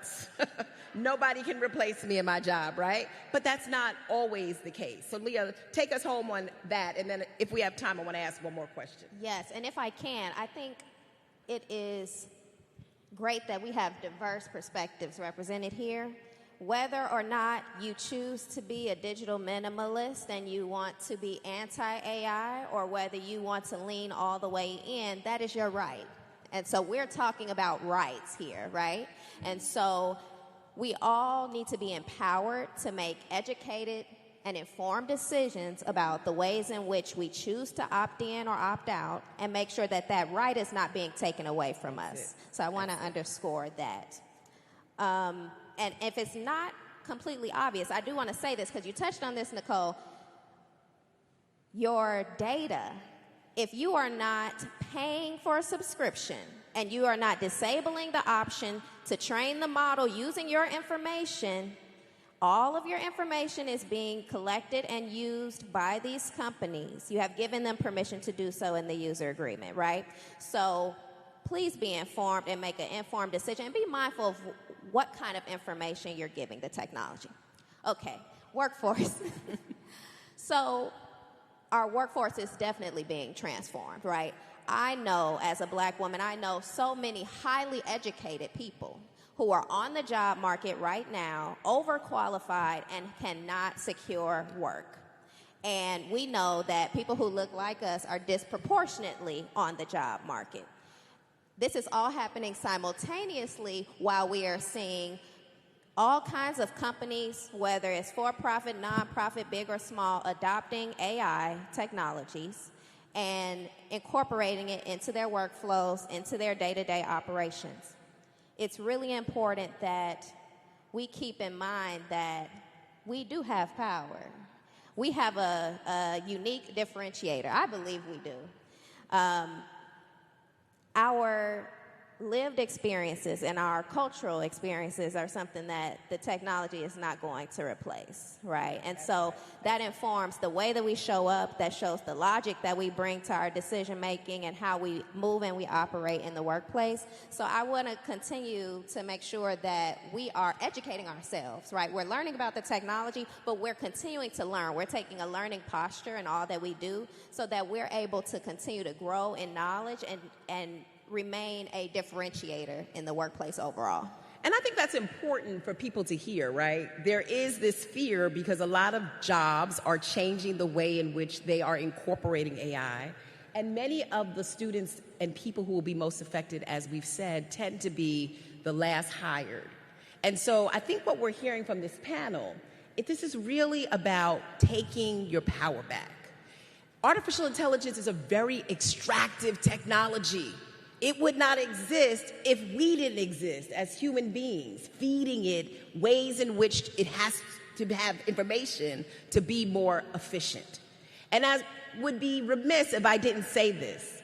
As we lead into the election period, as you heard in the last panel, you need to be wary of what is real and what is artificially generated. And right now it's hard to tell what is actually a real person, an ad, and what is really being generated by a bot or something else. And how many of you in this room right now, if you saw an ad, would be able to tell the difference in a political ad between what's AI and what's real? Just look around you. Not many of us. And so we as a community, and I think the panel really put this into play, we have to exercise agency, understanding, information, to know where our power still persists. And I would tell you this as I close up, before I get dragged off this stage like the Apollo in 1980, the Sandman's gonna come out in just a moment. You have the same agency when it comes to data centers in your area. Go to your meetings in your town halls and find out what is coming to your neighborhoods. Do not be a fly on the wall saying, I'm going to sit here, and then when they build this building, you're now saying, why is my water polluted? Why is there so much noise? You have congressional people that you can talk to, and we have each other. So if anything, first and foremost, let's give a round of applause to the panelists. Reverend Wilson told me we need an AI training course for PUSH. Y'all want something like that, an AI training class? You hear that? We need, where's President Yusef Jackson? We need an AI course so that we can ensure, I think if you heard from the panelists, that we are ahead of history and not behind it. So thank you very, very much for your attention to this matter and this panel. Thank you.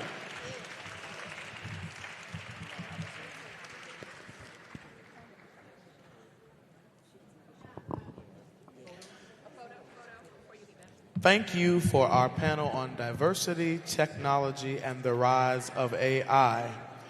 Thank you to Dr. Nicole Turner-Lee, Ms. Leah Castleberry, Ms. D.C. Marshall, and Dr. Saper Vakil.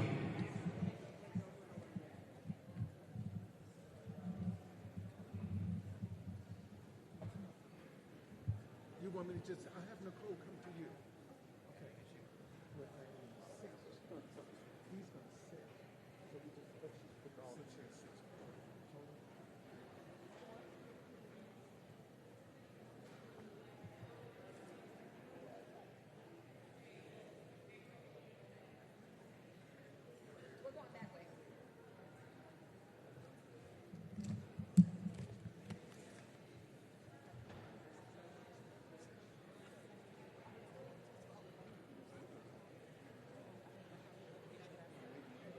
Maybe we put Jim in the high top. In our purse. No, go here. Oh, Santita wants to see. Okay. You're going to go to her, right?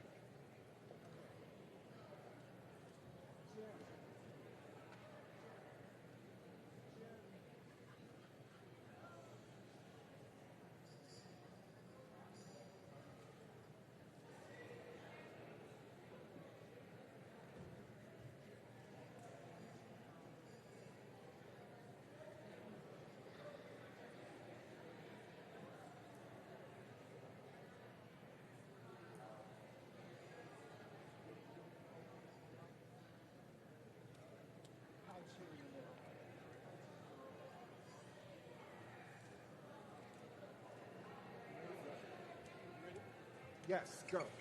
Here you go. Buddy, you ready?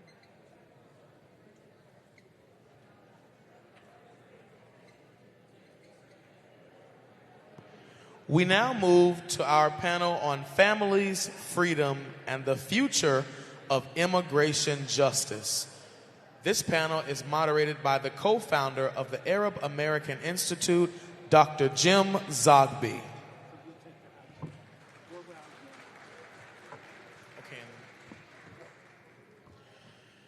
Please welcome panelist director of the D.C. Democratic State Committee, Claudette David. Please welcome immigration attorney, Spojmi Nasiri. Please welcome executive director and co-founder, Immigrant Welcome Network of Johnson County, Muzahir Salih. Please welcome community organizer, Nimco Ahmed. Please welcome Cook County Commissioner, Jessica Vasquez, 8th District.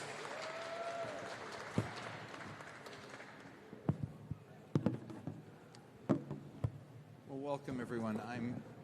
I'm Jim Zogby, and I'm so proud to have assembled this group of remarkable women who are leading in the advocacy and defense of their communities.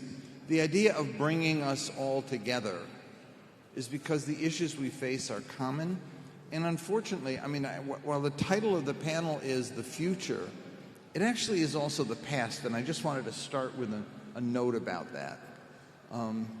We're approaching the 250th anniversary of America, and we need to recognize that the country that we want to celebrate was also founded in original sin. Genocide against indigenous people, slavery, and the conquest of the Southwest and the displacement of its peoples. And those sins, which, when we talk about the promise, there is something there for us to look at, but there's also these things that threaten who we are. They're always with us. And I was thinking about that in this regard to immigration, because we always fall into the same trap every single time. It's not just we just enslaved people and worked them to death, but then we said that they were lazy. It's not just that we exterminated millions of indigenous peoples, but they're the ones who taught us governance in New England and New York State. They're the ones who taught us agriculture in New England and New York State and helped us survive in that climate, and yet we said they were savages. And so when industrial age took hold and we needed people to build our railroads or work in our factories or mine our coal, immigrants began to come from places that they hadn't come before, from Eastern Central Europe, from the Southern Mediterranean region, and they worked and made America great. But the Irish, we said, were drunkards, and the Hungarians, we said, were sluggish and lazy, and we said that the Italians were the most disreputable of races.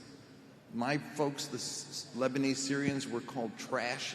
America didn't want them anymore, and so on and so forth. And the debt that we owe to each other was forgotten in terms of those kinds of comments that were made. And now what's so tragic is that, of course, the people who are saying the things about the most recent wave of immigrants are the very descendants of those who were defamed a generation ago. And so the issue is we keep repeating the same damn pattern every time. We keep doing the same thing to the new people who come. And in some cases, it's our people. I mean, I see it in the Arab community. The Lebanese who settled a generation ago look at the Iraqis or the Yemenis who are just coming and saying, we don't want them. They're making our lives miserable with their foreign ways, which was what was said about us. Or when the Eastern European Jews first came, the Western European Jews recoiled because they said, oh, they're dragging us down. I mean, we tend to do it to every wave. And so here we have represented some of the most recent waves of immigrants who've come for various and assorted reasons, and want to talk about the difficulties they face, about what can be done and what our responsibilities are as a Rainbow Coalition to move this agenda forward. And I'm going to start, if I could, Jessica, because there's no group in this current wave that is more impacted while the news is on Somalis or whatever. There's the numbers, the sheer numbers of deportations come from various communities in the Latino community. Can you talk about the consequences of this, what it's meant for the communities? Good afternoon, everyone. My name is Jessica Vasquez. I'm the 8th District Cook County Commissioner representing portions of the Northwest Side in the city of Chicago. It is so good to be with you all here today. I myself am a proud daughter of immigrants. I'm a dual citizen. I'm Colombian American. And I'm also one of the co-chairs of the Northwest Side Rapid Response, which is a volunteer organization of rapid responders who live in our neighborhoods up on the Northwest Side that essentially seek to monitor and keep our community safe from some of the attacks we have seen in Chicago through Midway Blitz and beyond. The Latino community has been significantly targeted by this administration, and I first want to say that the Latino community is not a monolith. While I understand that a lot of people, when they think about a Latino, they think about somebody who has my complexion. Even the country that my family's from, Colombia, we have a very large Afro-Latino population. And we know in Chicago in particular, our Afro-Latino immigrants are much more vulnerable. And we have seen the attacks that these ICE agents have conducted on our streets. They don't belong to one ethnicity. They belong to immigrants at large. And we know from Operation Midway Blitz that there were 75 American citizens that were detained by ICE agents, including black youth, Puerto Ricans, other folks that you wouldn't assume that these ICE agents would readily target. But we do know that they are racially profiling. They are purposefully entering communities where they know there's a large immigrant population up on the Northwest Side and down south in neighborhoods like Little Village. This has taken a dramatic toll. We've seen businesses close out of fear. We've seen commercial corridors decrease in sales. You know, going back to Little Village, after the Mag Mile, it's Little Village that has the largest, I think, commercial impact in our city. And the activity that we have seen has dramatically altered the way in which people go about their days. We know as well, aside from like the impact it's had in terms of our businesses, we have less of our students going to school. When we have ICE sightings, children aren't going to school. Their parents are pulling them because they are nervous. We are also seeing ICE agents come to our county courthouses. People are afraid to go to their hearings. Victims as well, domestic violence courthouse in particular, we have seen an extreme attack on our survivors, folks that are going through a traumatic experience seeking their due process rights. And so the impact that is occurring, we will feel it in generations to come, to be frank.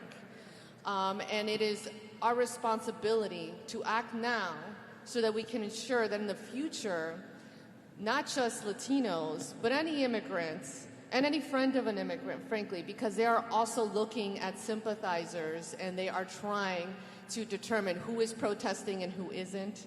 And, you know, Jim, I know we have a lot of panelists here, so I'm going to stop myself because I could go on. But yes, we feel the impact very deeply within the Latino community, but we know that it extends beyond our community. And really, this panel here is so important because we need to build solidarity. Solidarity is the way in which we move beyond this attack, and solidarity is how we build a path forward. The lesson of Chicago was important, and I think we all saw it. What then became the epicenter for many of us on this issue was Minneapolis.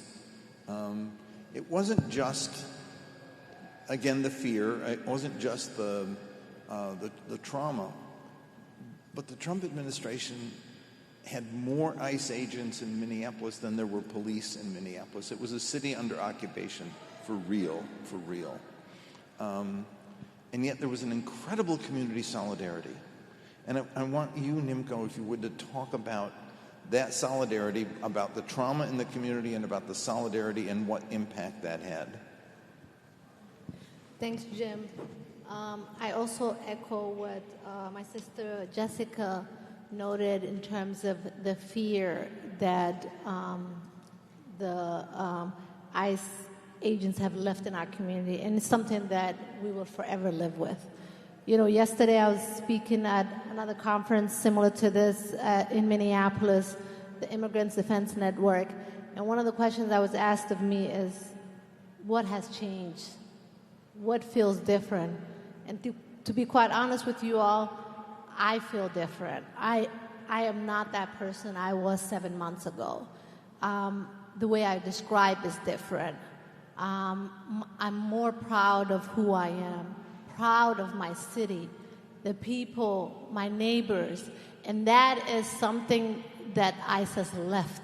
And that's actually is a gift for me, to be honest with you, because there is nothing that that I can say today about my community that I couldn't have said before. And I remember sometime early June last year, there was a raid that happened at a business corridor, a Latino business corridor, Lake in Bloomington. There was a number of ICE agents that came in the middle of the daylight. We didn't know what was happening.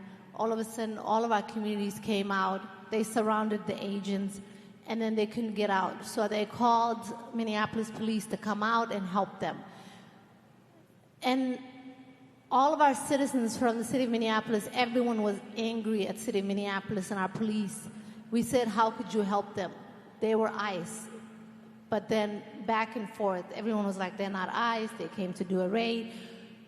Somehow, some way, that kind of helped us in terms of organizing ourselves. And we have seen what happened in Chicago and other cities. So then I remember our mayor saying that I want to start a task force. Mind you, I ended up in that task force, and I was like, should I do it? But then I was like, you know what? I care about this issue. I need to be in. I remember us talking about what we need to do, and thanks to my brothers and sisters from the Latino community, immigration is a spectrum. Like, it's just every community goes through immigration differently. My community, majority of us are refugees, so we already came to the United States with a status. So, and I don't think our president knew that. 95% of the Somalis in Minnesota are citizens. So when he said he came to get us, we were all citizens. But then that actually did something to our Latino brothers and sisters. When they took over our cities, they were getting our brothers and sisters. But then I remember sitting in that first task force meeting, and we were talking about what can we do? How are we going to communicate if they attack our city? And then everyone was like, we have to use WhatsApp. We have to. And part of me never understood this because their struggle is not my struggle. Even though we're all immigrants, our struggles are totally different. Because I never had to worry about status and papers and being like, having immigration status. But they do. They worry about it. But then 5% of my people do. Those 5%, they knew where they lived. They grabbed them. But then everyone stopped working. Everyone had to be stuck at home. Now, we have to pay people's rent. We have to actually feed people. And I remember vividly, and I will never forget this, there was 5 Somali brothers that were stuck in a house. One of them said he's going to go shop for them. Mind you, these boys, they were all not undocumented. They had status. They were waiting to be documented. So one of them went shopping. He went to Walmart, never came back. The 4 never left. They did not have any groceries. So I have a long list of people I'm shopping for. And I still have to work. I'm a mother. I'm juggling with my own life. And then the brother keep calling me, when are you coming? And I'm like, this is crazy. Like, he keeps calling me. I was like, I'm going to get to you. But then I'm like, you know what? For the first time, I had to check myself. I was like, you know what? He must need this. So I remember looking at his list, shopping for those 4 boys. I was like, you know what? They need more than this. Because it was also the month of Ramadan. We fast. And when you fasting and you look at these commercials, you see different foods that you can't have today, but you'll be like, you know what, by the time I break my fast, I want to have this, right? So I was like, I'm imagining all the things they could possibly want outside of this list. So I emptied that store. I was like, I'm going to get them everything. But then when I got to the boys, they all cried. And these are proud black boys, black men don't cry for food. Like, it's not that serious. That's what you think as a black woman. And I'm like, you know what, this is really serious. This is really serious. And I was like, we have to do better. But my city, everybody was carrying a family. Whether we was housing a family, whether we were feeding a family, whether we were taking children to school back and forth. And that is something that we were not prepared for. But you know what? God gives you a gift that you never had before when you need it the most. I'm going to tell you, everything that we did, we learned it as we went. Nobody wanted to have money in their account while others were hungry. And that is something that we will love to share with others. And I'm sure if it came down to Chicago, people would do the same. If it came down to other cities, people would do the same because we learned to do that as well.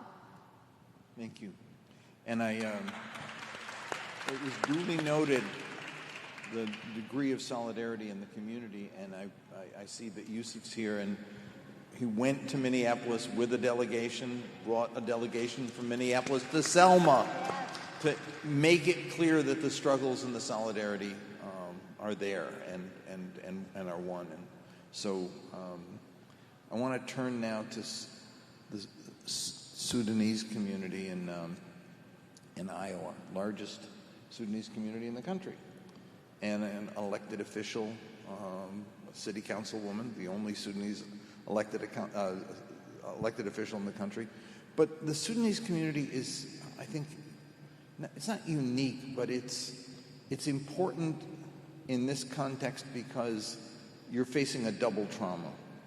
A genocide taking place in your country, and then this hatred and racism here at the hands of this administration and the way it's carrying out.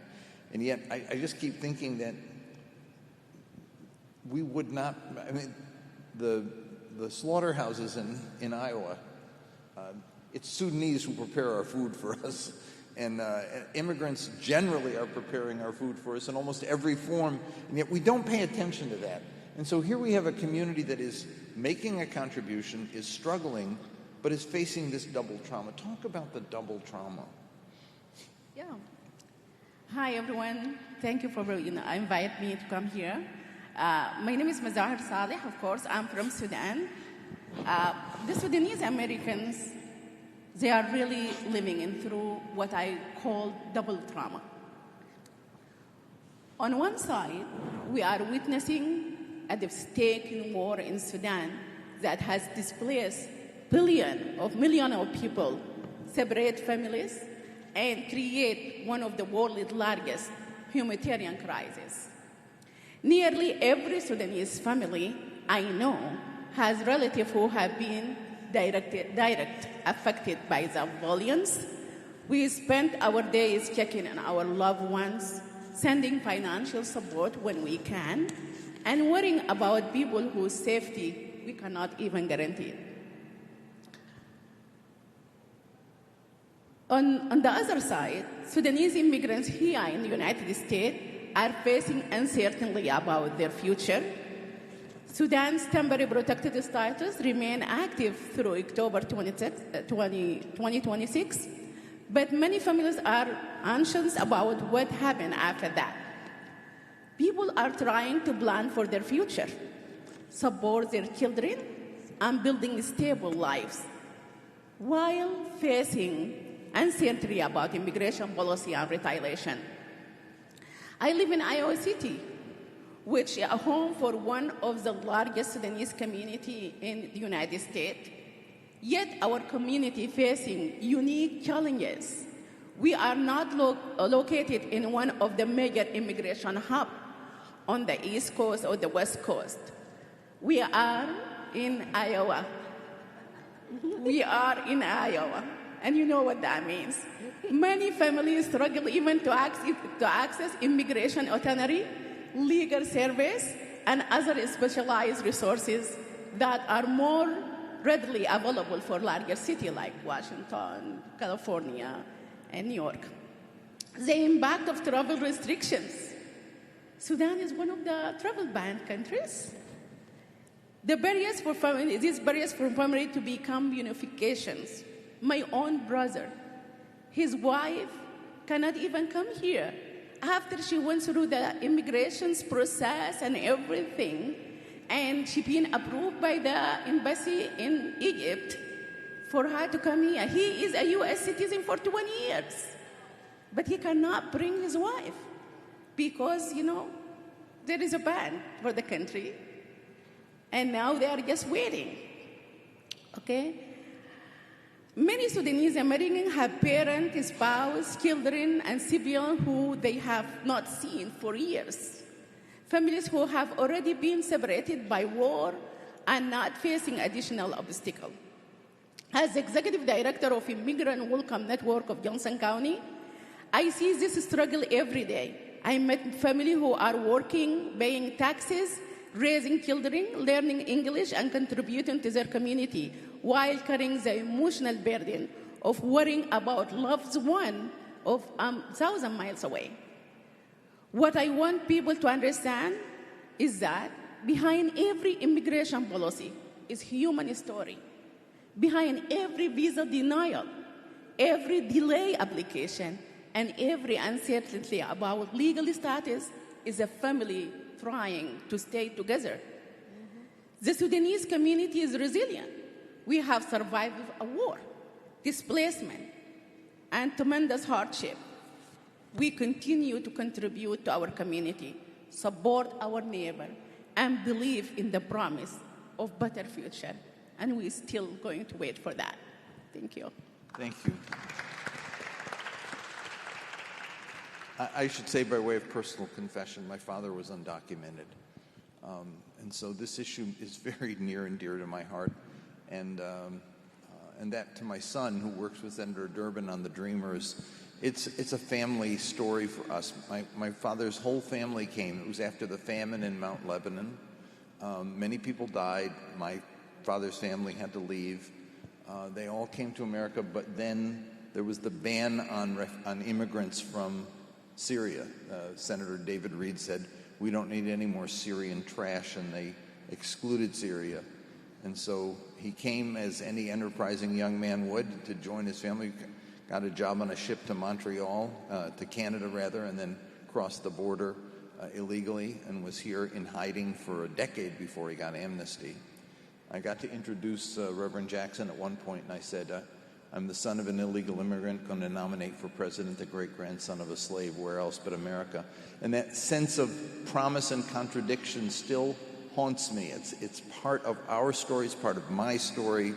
It's the American story. And there's another part of the American story of betrayal. And I want to talk to Spojmi about this because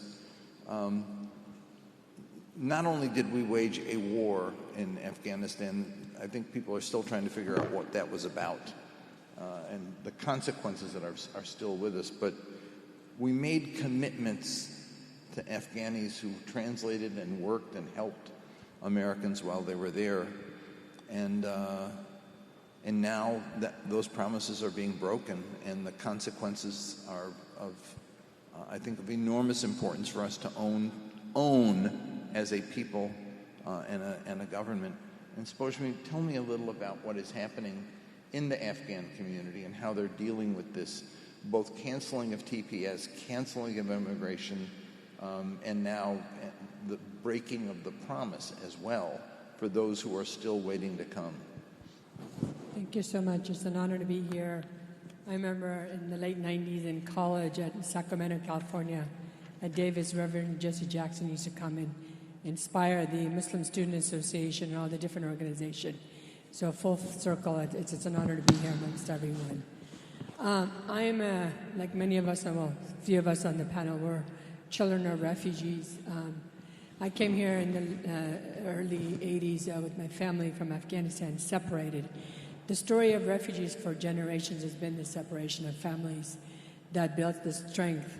I know during 2021 we had COVID, but I'd like to get a hand raised. How many of you remember watching planes in Kabul with people hanging on in Afghanistan, and you're going, what the hell is going on?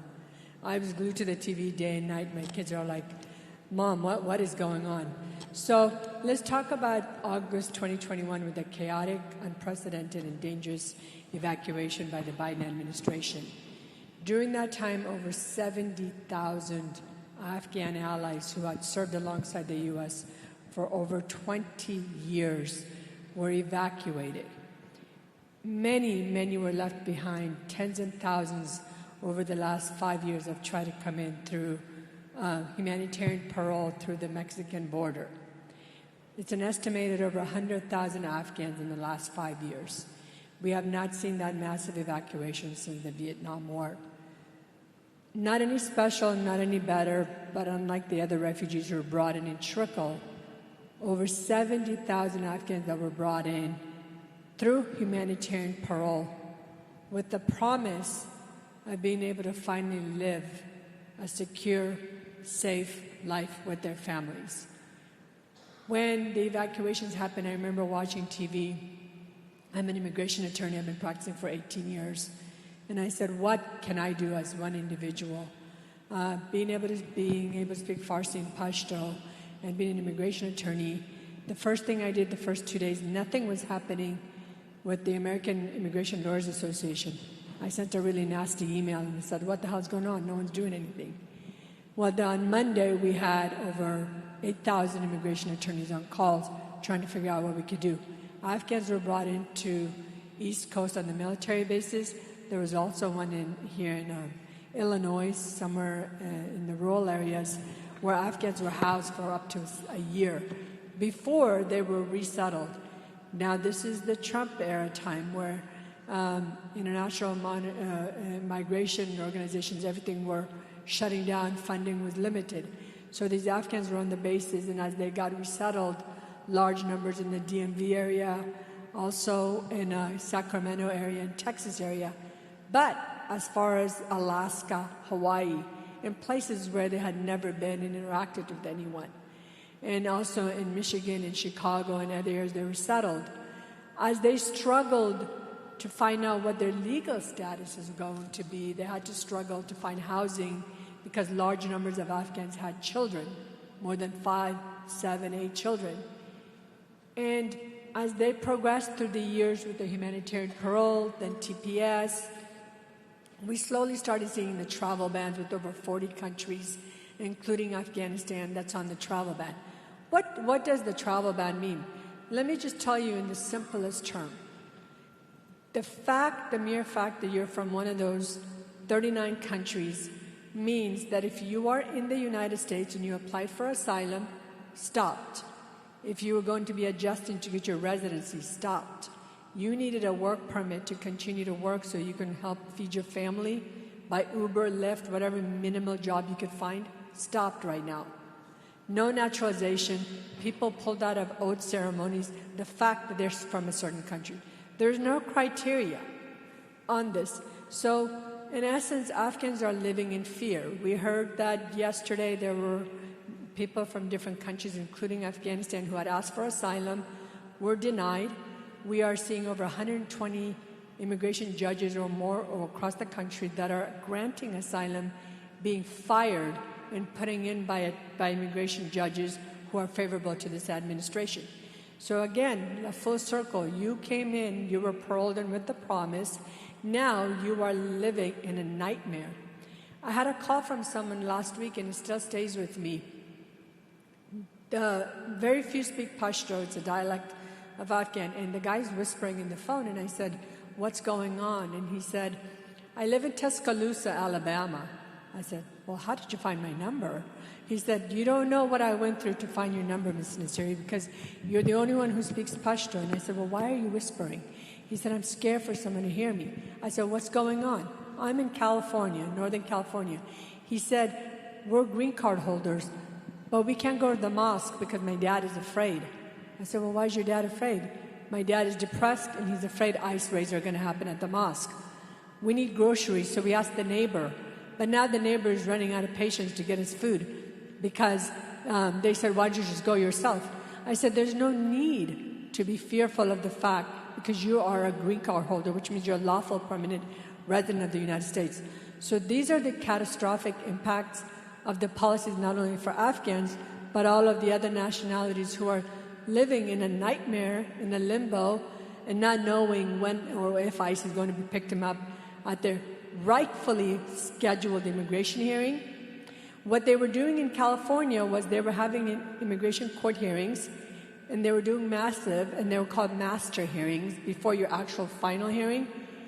The government decided that we are going to drop the charges of removal against that person. So now that person lost the protection of the court. As soon as they stepped out, ICE detained them and held them in massive detention center in California, Louisiana, and Texas. So that is the landscape of what we're living right now. A pretty desperate one. And as an American, I apologize, but I think the country owes a great deal more to the Afghan people. And speaking of a debt to people, we have a debt to the Haitian people. I mean, look, there isn't country represented up here that has not somehow been impacted by the United States, which is why their people have come here. I don't mean this in a demeaning way, but it's the chickens come home to roost.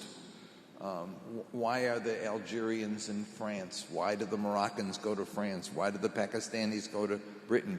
Because you were in our country, you messed up our country, and now we're looking for a chance to prosper because we can't do it at home.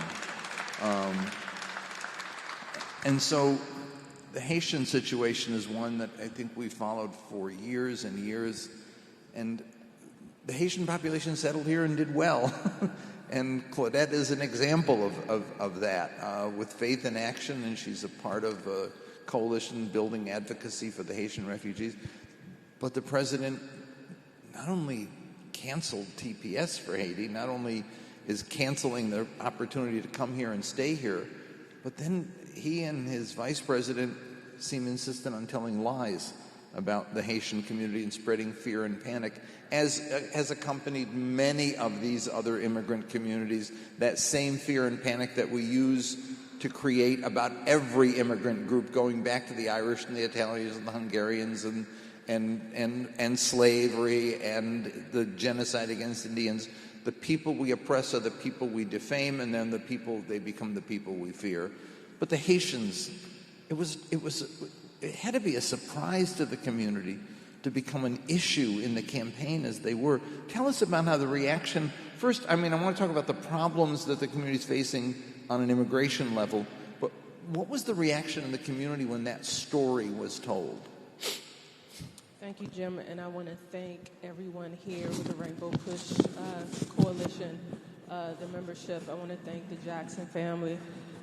My name is Claudette David from Washington, D.C. So this is an amazing moment to be here. I'm a daughter of Haitian parents, a country where it's the first black country to recognize that Black Lives Matter in 1804.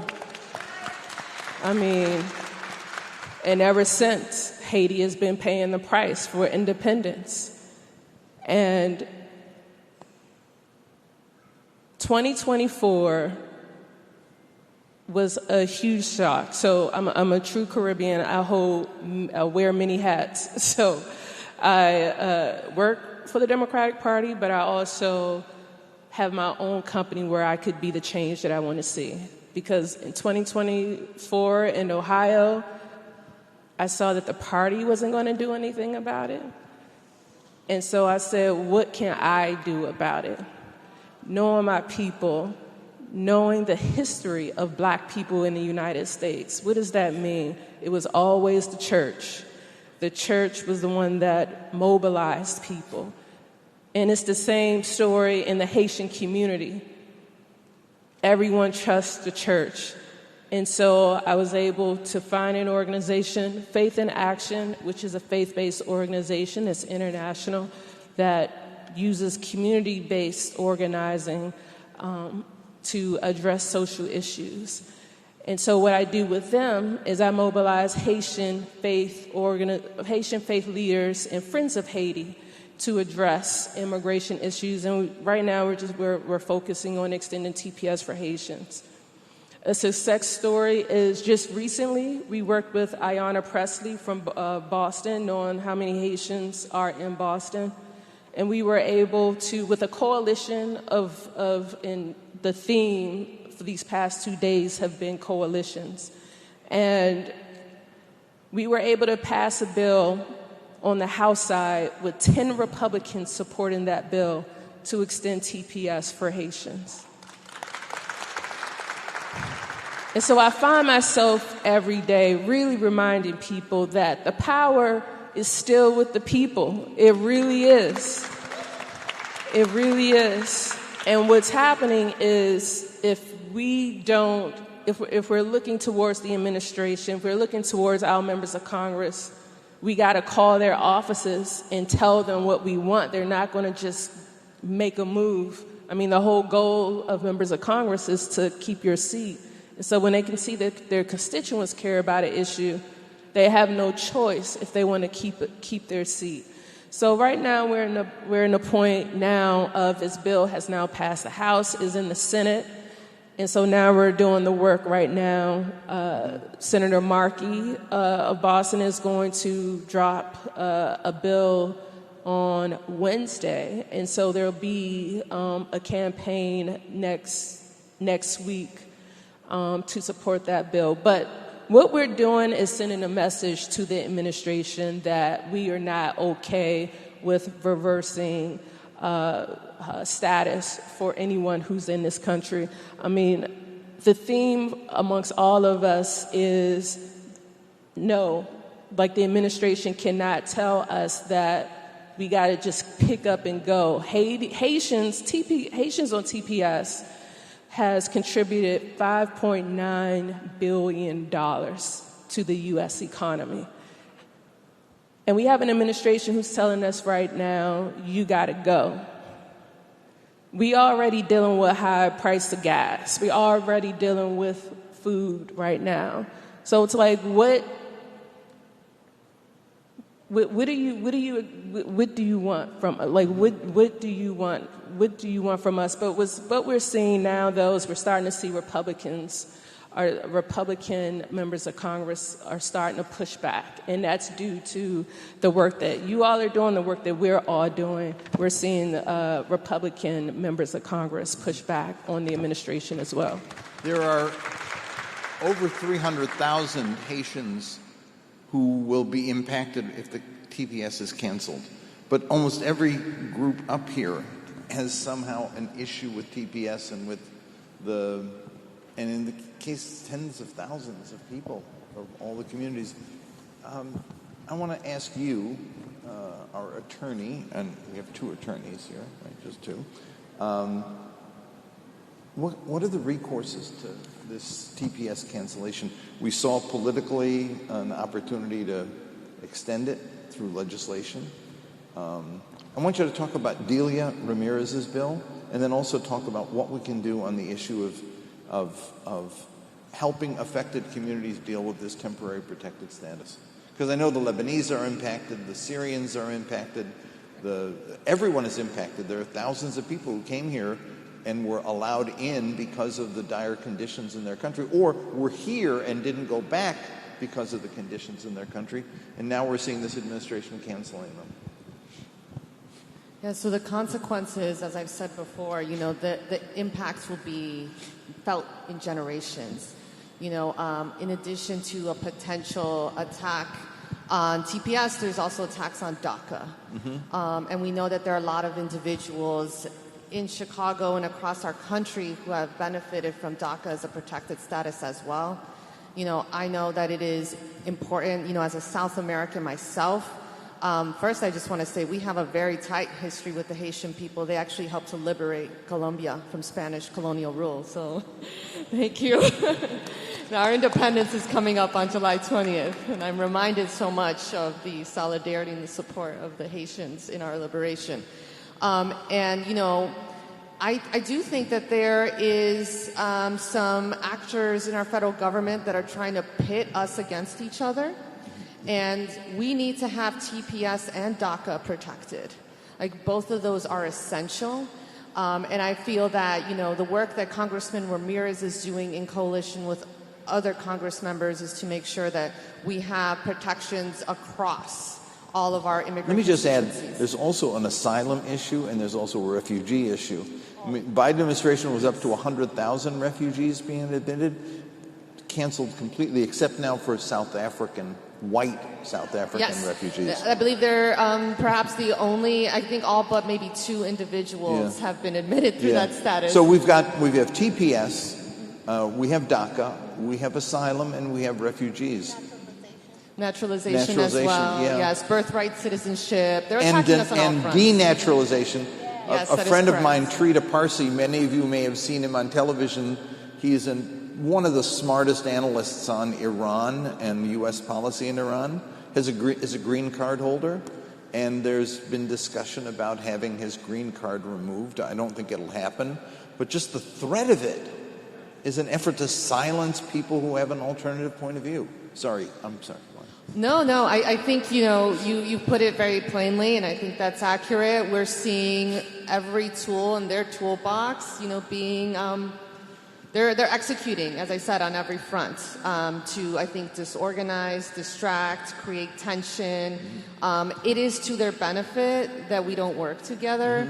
It is, to their benefit that they continue to disorganize our coalition. And so, Congress people like Delia Ramirez and others have been working really hard, I think, to not only push on different protected statuses, but also say block the bombs. We know that there's a lot of money that's going into, genocidal wars from the United States. And we must remember that I think it was this week $70 billion was awarded to ICE to continue their campaign of terror across the country. Imagine what we could do with $70 billion. We have school systems across the country that are severely underfunded. We have affordability crisis at every city, at every small town, I would argue, as well, across this country, because, again, we have a president that is prioritizing foreign wars and his rich corporate interests over serving our democracy. And so, I think that for us, maintaining to, again, work in a rainbow coalition, making sure that when we're working together, either at the federal level, the state level, or the hyperlocal level, like our Cook County government, that we're working in such a way where we have an umbrella of policy, an umbrella of issues, because we need to make sure that while they attack us on multiple fronts, we are meeting them united, and we are meeting them to ensure that we're protecting everything from birthright citizenship, naturalization, TPS, DACA, and other forms of protection. And, I also, going back to our domestic violence courthouses, we have a lot of women who are able to gain protected status so that they can be apart from their abuser, right? We have a lot of women on VAWA. And so making sure that we have protections for everybody, I think, is critical. And I know Congresswoman Ramirez is working really hard to push that forward with other members of Congress and ensuring that we don't get distracted and we're not negotiating against ourselves. Because I think that's what they want us to do. They want us to negotiate against ourselves. I'm still stuck on the lessons we learned from Minneapolis, because it was community-wide solidarity in a way that I mean, I've seen actions in D.C. that were really quite brilliant. I've seen actions here in Chicago that were really quite important to remember. But there was something about the way Minneapolis responded. I mean, from Bruce Springsteen's song, which I think reflected in some ways, the kind of solidarity from diverse faith communities who came to the forefront and provided protection. I think Minneapolis is special. I mean, we also went through the George Floyd murder, and our city just went through a lot in the last 6 years. But then this kind of prepared us because of the George Floyd murder. But when this happened, Signal, I don't know, how many of you use Signal? Not a lot. People still communicate Signal, even though, we actually don't believe ICE is out, because we still think there's major ICE operation happening in our city. So everyone started getting on Signal. I remember I was traveling. I was actually in Somalia when the first troops of ICE came. And then everyone was like, oh, my God, are you ever going to make it back? You need a lawyer. And I'm like, why would I need a lawyer? I'm a citizen. But my friends were all worried. But I was like, okay, now I have to get back. It was really serious. So I had to cut my trip very short. I was only gone for a couple of weeks. Then I came back. Then I was able to enter the country fine. I didn't need a lawyer, but even though, everyone thought I should. But then once we came back, everyone was already on Signal. I was already on Signal before I even landed. Then everyone was, you will be on the city of Minneapolis Signal. You will be on South Minneapolis Signal. If your child goes to school, you'll be on your child's school Signal. Every group had a Signal. If you worked at a different neighborhood, you would actually be on your neighborhood work Signal as well. So every time something happened, we'll be notified. The good thing is, we all called one number if we saw ICE anywhere. And then there were people stationed in every different locations. Like if there was a Latino church, you know, there would be people who would be protecting the church that would be always around. You know, because we are Muslims, we pray 5 times a day, and then we also pray Friday prayer. There's people still protecting our mosque till this day.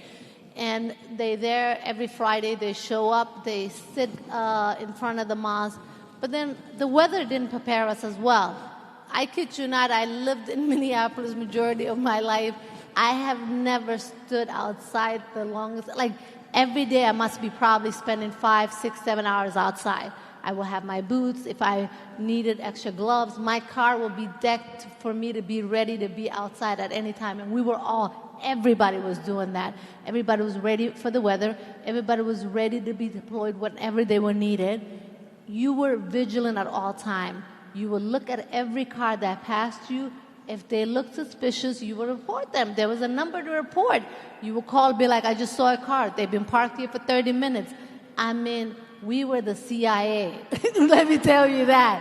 Like, we had an operation that they couldn't crack.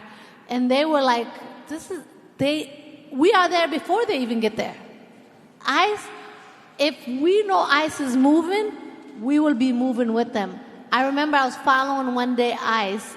I didn't even know. Oh, first of all, they changed their cars. Initially, they didn't have marked cars. But once they actually ended up having marked cars, it was over for them. I remember a car passes me. I hear the sirens, and I'm like, I don't see an ambulance. I don't see police. Who is this? And it was ICE. I was like, okay, it's my day. Here I am. But then I called. The number one I called, the person who picks up is someone I know. And he said, what's your name? Because even the numbers that you get calls, like we don't trust. Like you have to identify yourself. So Eric QC, who's on the other side of the call, he just picks up. He says, Nimco, are you the Nimco I know? And I'm like, yeah. And what's your name? And he just like, we reckon. He was like, okay. Then like he verified me. I verified. We're all good. Then he said, Nimco, you should not be following them. I was like, why? I said, I got my papers. I'm good. I got my passport with me. And he said, Nimco, stop. He said, I'm going to let someone else follow them. Just stop. I didn't listen. I followed. I was there. You know, the other thing is it's like carrying passports. And I know it's a wake-up call for many of you. We were told over and over, carry your passport. I refused. I said, I'm not carrying my passport. I don't know if you guys saw an Uber driver that was parked in Minneapolis airport that ICE came to, and they said, hey, give us your identification, and he refused. He was like, that's not your job. This is not the border. I'm not in the Mexico border. I'm not in the Canadian border. You don't belong here. And I was like, you know what? I should be carrying that attitude. I'm not carrying a passport. But then I see more and more people not coming home every day. And I was like, I have little children. I need to come home. If I just need to carry this passport, I'm going to do it. Thank God I never needed it. But we always made sure that we are always safe. And everybody who worked with us, even our allies, they were like, you know what? Don't do this. Let me be in front of them, not you. And thank God. And that's the reason why I would tell you, I will go to war for my city. I love my neighbors. I love my city. I love everything about Minnesota and Minneapolis because that's the love they have showed us, and that's the only love I will always have. And there's no other place I belong than Minneapolis. Chicago, don't try. Thank you. One might argue that the love in Minneapolis is to compensate for the cold. Yes. But Sub-zero. Minus 20, Jim. I know. Yes. Been there. One of the impacts of this whole process is not just that it. I mean, we heard from Jessica about kids not wanting to go to school, parents not wanting to take their kids to school, parents not wanting their kids to go to school, and this effort to remove different immigrants from civic participation is one of the byproducts of this. You broke the mold. You broke the mold. And in Minneapolis, we have 2 state senators and we have a congresswoman. Oh, no, we have more than that. Well, no, I'm just in the Minneapolis area. No, I mean, No, you're talking about U.S. Senators. Yeah. We have 2 U.S. senators. Yeah. And Yeah. And you're a Sudanese elected official in Iowa City. That's a big deal. And what kind of model does that, I mean, how does the community view that? And are they encouraged, or are they sort of fearful of civic participation in the wake of what's happening? Yes. As you said, when I look at public service as a form of resistance, I think about my own story. Like, I came to United States from Sudan more than 2 decades ago. I came like any another immigrant looking for a better life. But I found out that better life is not something laying there for the taking. Better life is really something that you have to fight for it. You have to build it yourself. So I came here, I raised my children, I become involved in the community. I never imagined that one day I will run for office. Until 2017 came, and you know what happened in that year. So I decided that I'm not going to be silent anymore. And if we cannot change the federal level, we get to change the local level.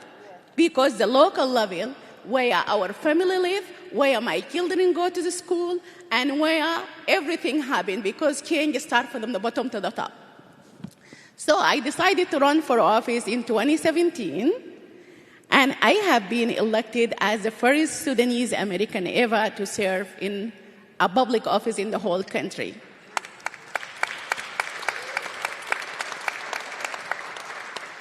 I wasn't known that night I'm the first. I found out on that night that I'm the first Sudanese, even though it's really, kind of like sad, but in the same time, it's very encouraging and happy that we are breaking the barriers for more people to do the same thing.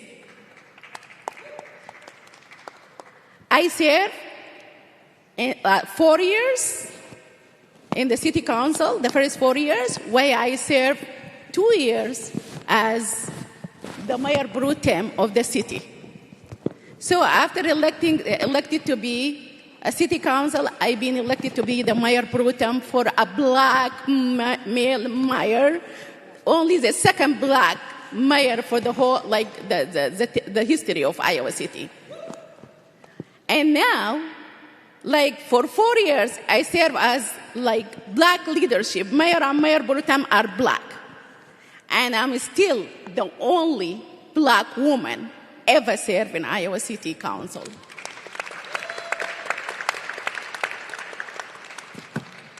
On that night, I have a lot of firsts in my name. First Muslim, first immigrants, first woman of color, or first black. It's sad, but it's very excited too. So I feel like my campaign was not a regular campaign. My campaign was really education for my community. Everybody at that time, when I told them I'm running, they don't know even what city council is. They vote for the election for the Congress and the House and the president, but they don't know even what city council and county supervisor or school board are. They don't go to those elections. My campaign was really education campaign. I was going through the immigrants community and teach them about civic engagement, how the system works, how the school, the city, the county, and the state, and the federal level work. So a lot of people has been come out to vote on that, like on my election. They never vote. Even some of the people, and we can call them, I don't want to just mention the name, but some people come out and killing my election. They said there is people voted for me. They never voted before in any election in the city. And that's why they asked the county attorney to investigate. Those people are making sure they do have U.S. citizens. And the county received something like that. They want to investigate 13 votes. But I was super excited that a lot of people come out. They never voted before. So I always go with you know, what Shirley Chisholm said. She said, if they don't give you a seat at the table, you have to bring your folding chair. That's why, since then, I will go and participate in any meeting that's going to make a decision about us. Because nothing for us will look without us. We have to be there because we can shape what the outcome is. And that's what I've been doing for the past 7 years serving as the city council. Thank you. I was just deciding to change many things, and I've been doing that. And encouraging, and this giving hope to our young Sudanese children who can, if I can do it with my accent, they can do a better job than I do. That's why we're seeing a lot of people now coming and engaging in the civic, and that's what my job will be in the next 144 days. That's what they said earlier. For the next election, we're going to work hard, we're going to mobilize a lot of people, and we're going to change this. Thank you. I first met Ms. Zahra at a Democratic National Committee meeting. She had just been elected city council, and they invited her to speak. She tore the place up. She just tore the place up. Suppose me, listen, the number of issues, I mentioned asylum and all the way down the list.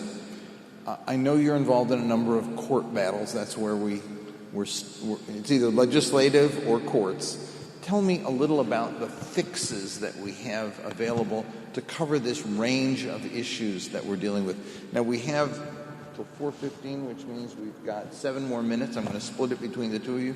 Can you walk us through some of we have the legislation that we know, the 2 bills that we can talk about, but what are the other things we can do, or do we just have to get a whole new government in to get the sort of the numbers expanded to back to where they were? Thank you. So I'll keep it short so my co-panelists have time. So immigration has never been so demoralizing on an emotional level in every way, not only for immigration practitioners all across the country, but for the immigrants themselves. So we get travel ban number 1, we get travel ban number 2. We had the Muslim ban, then added African countries, on and on and on. Now, a couple of months ago, we got the 75-country State Department ban, which meant that at the State Department, they can't issue visas because you're from a certain country. As much as it's demoralizing, and I just got a message on Signal, which I was looking at my phone, is my colleagues are following the plane that has landed in the Central African Republic, deporting people of many nationalities. I want to just touch on for 30 seconds on what that means. If I applied for asylum and my asylum case was denied by the judge, which we're seeing high numbers, then what happens is maybe I'm lucky to get CAT, which is Convention Against Torture, or withholding of removal. And if you get one of those reliefs other than asylum, it does not guarantee you legal status. It's a temporary fix that allows you to have a work permit. They're estimating millions of people with that status, so this administration is going after those people. But under the rules, INA immigration rules, they cannot be deported back to their home country. So where do you think they're ending up? In third countries. So when I mentioned about 2 minutes ago, my colleague said it landed in Bangu, Central African Republic, airplane full of immigrants that rightfully had gone through the system or denied asylum under this current administration or prior administrations, and now they're heading to third countries. When you ask yourself, why are they going to third countries? What's incentive for the third countries? It's not only a financial incentive for those countries, but it's also pressure from our government on those government that they will not get XYZ if they do not take these detainees, these individuals, they call detainees. And then those individuals are left in those countries to figure out how the heck they're going to get back home. So with that picture that I'm painting, there's hope. We know throughout this whole, I've been here all day, hope is alive, and we always want to be optimistic. We had a decision last week from the federal court in Rhode Island last week, Dorcas International Institute versus USCIS, which struck down the immigration policies of the Trump administration, saying that they're unlawful and violate the INA immigration rules. And so that is a very, very, very big win. That in and of itself did not open, like we're seeing on social media, that people can now go ahead, apply for their green cards, whatever. What that meant was that it was arguing that what he was doing was unlawful, and that therefore they may be appealing it. So we'll have to wait for further litigation. So to answer your question, the policies that are coming day in, day out are harming the ability to get these approvals, but the fight is continuing. And one way to do it is, as we've talked about on this panel and other panels that talked about it, is coalition building amongst different immigrant groups. What's going to affect someone else is going to come back and affect you in a way, so we have to stand in solidarity. I know a lot of my clients are Latinos, and I go in the Latino community advocating for them. So when you were talking about everyone from different ethnicities coming out, supporting each other, that is what we have to continue. So unfortunately, it's a battle uphill, but the fact that we are able to continue to win in federal court, litigation from the American Bar Association, the American Immigration Lawyers Association, and other institutions will continue on fighting the fight. And I just wanted to say this is just a story of us just really looking out for each other, because just like Representative Justin Jones said, that when they come for one of us, they come for all of us. And so it's a matter of just fighting to make sure that they just don't get what they want, that we're just not going to let go, that we're going to stand up for what's right, and that we're all just have to do it together. Thank you. Thank you. Listen, there is both, I think, a lot of tragedy and a lot of suffering and a lot of fear, but there's also hope. Hope two ways. One is we have people like this fighting back and communities behind them fighting back. But we also have the story of America, because each time the bad stuff happens, each time we come back and we win. I mean, that's why we do St. Patrick's Day, because the Irish went from despised to center stage. That's why we had Columbus Day, granted, but it was the Italians went from being lynched to having their own day. And that's why we're going to have Sudan Day and Afghan Day and Haitian Day and Somali Day and Colombian Day, because frankly, we do this to ourselves as a country. We always pick on the newest guy, and then the newest guy becomes center stage and becomes defining who we are. The debt we have to immigrants. People say, "This is not American." I say, let me tell you about America. It's Bull Connor. That is America. Statue of Liberty is also America. We've got both of them with us all the time. We have to remember to fight for the good, because if we forget that that's possible, we give up hope. But we also have to always remember that the evil is with us, because if we forget that, we become subject and we become prey to the evil that can take over. So we've got two Americas. What we have here today are the newest among us, in some ways, the newest communities, but they also represent the best of who we are. And I want to keep this coalition together and expand it and build and find more groups. And Yusuf, thank you for this panel, for allowing us to do this. And it is going to be a central part of what we do at PUSH. And I thank you all very much. Thank you. Let's give a round of applause for our panel on families, freedom, and the future of immigration justice.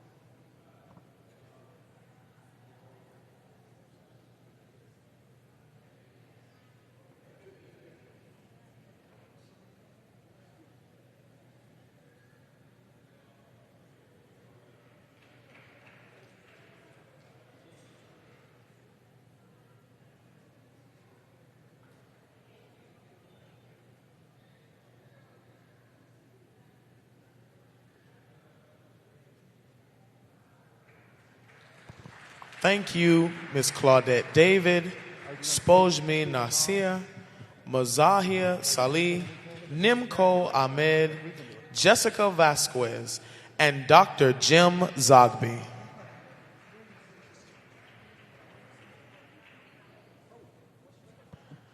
Thank you so much for a great day 3 of the Rainbow Push Conference, Fulfilling the American Promise. We look forward to seeing you in the morning right here at 930 East 50th Street for the Saturday morning forum, beginning with breakfast at 8:30 a.m. and our program at 9:30 a.m.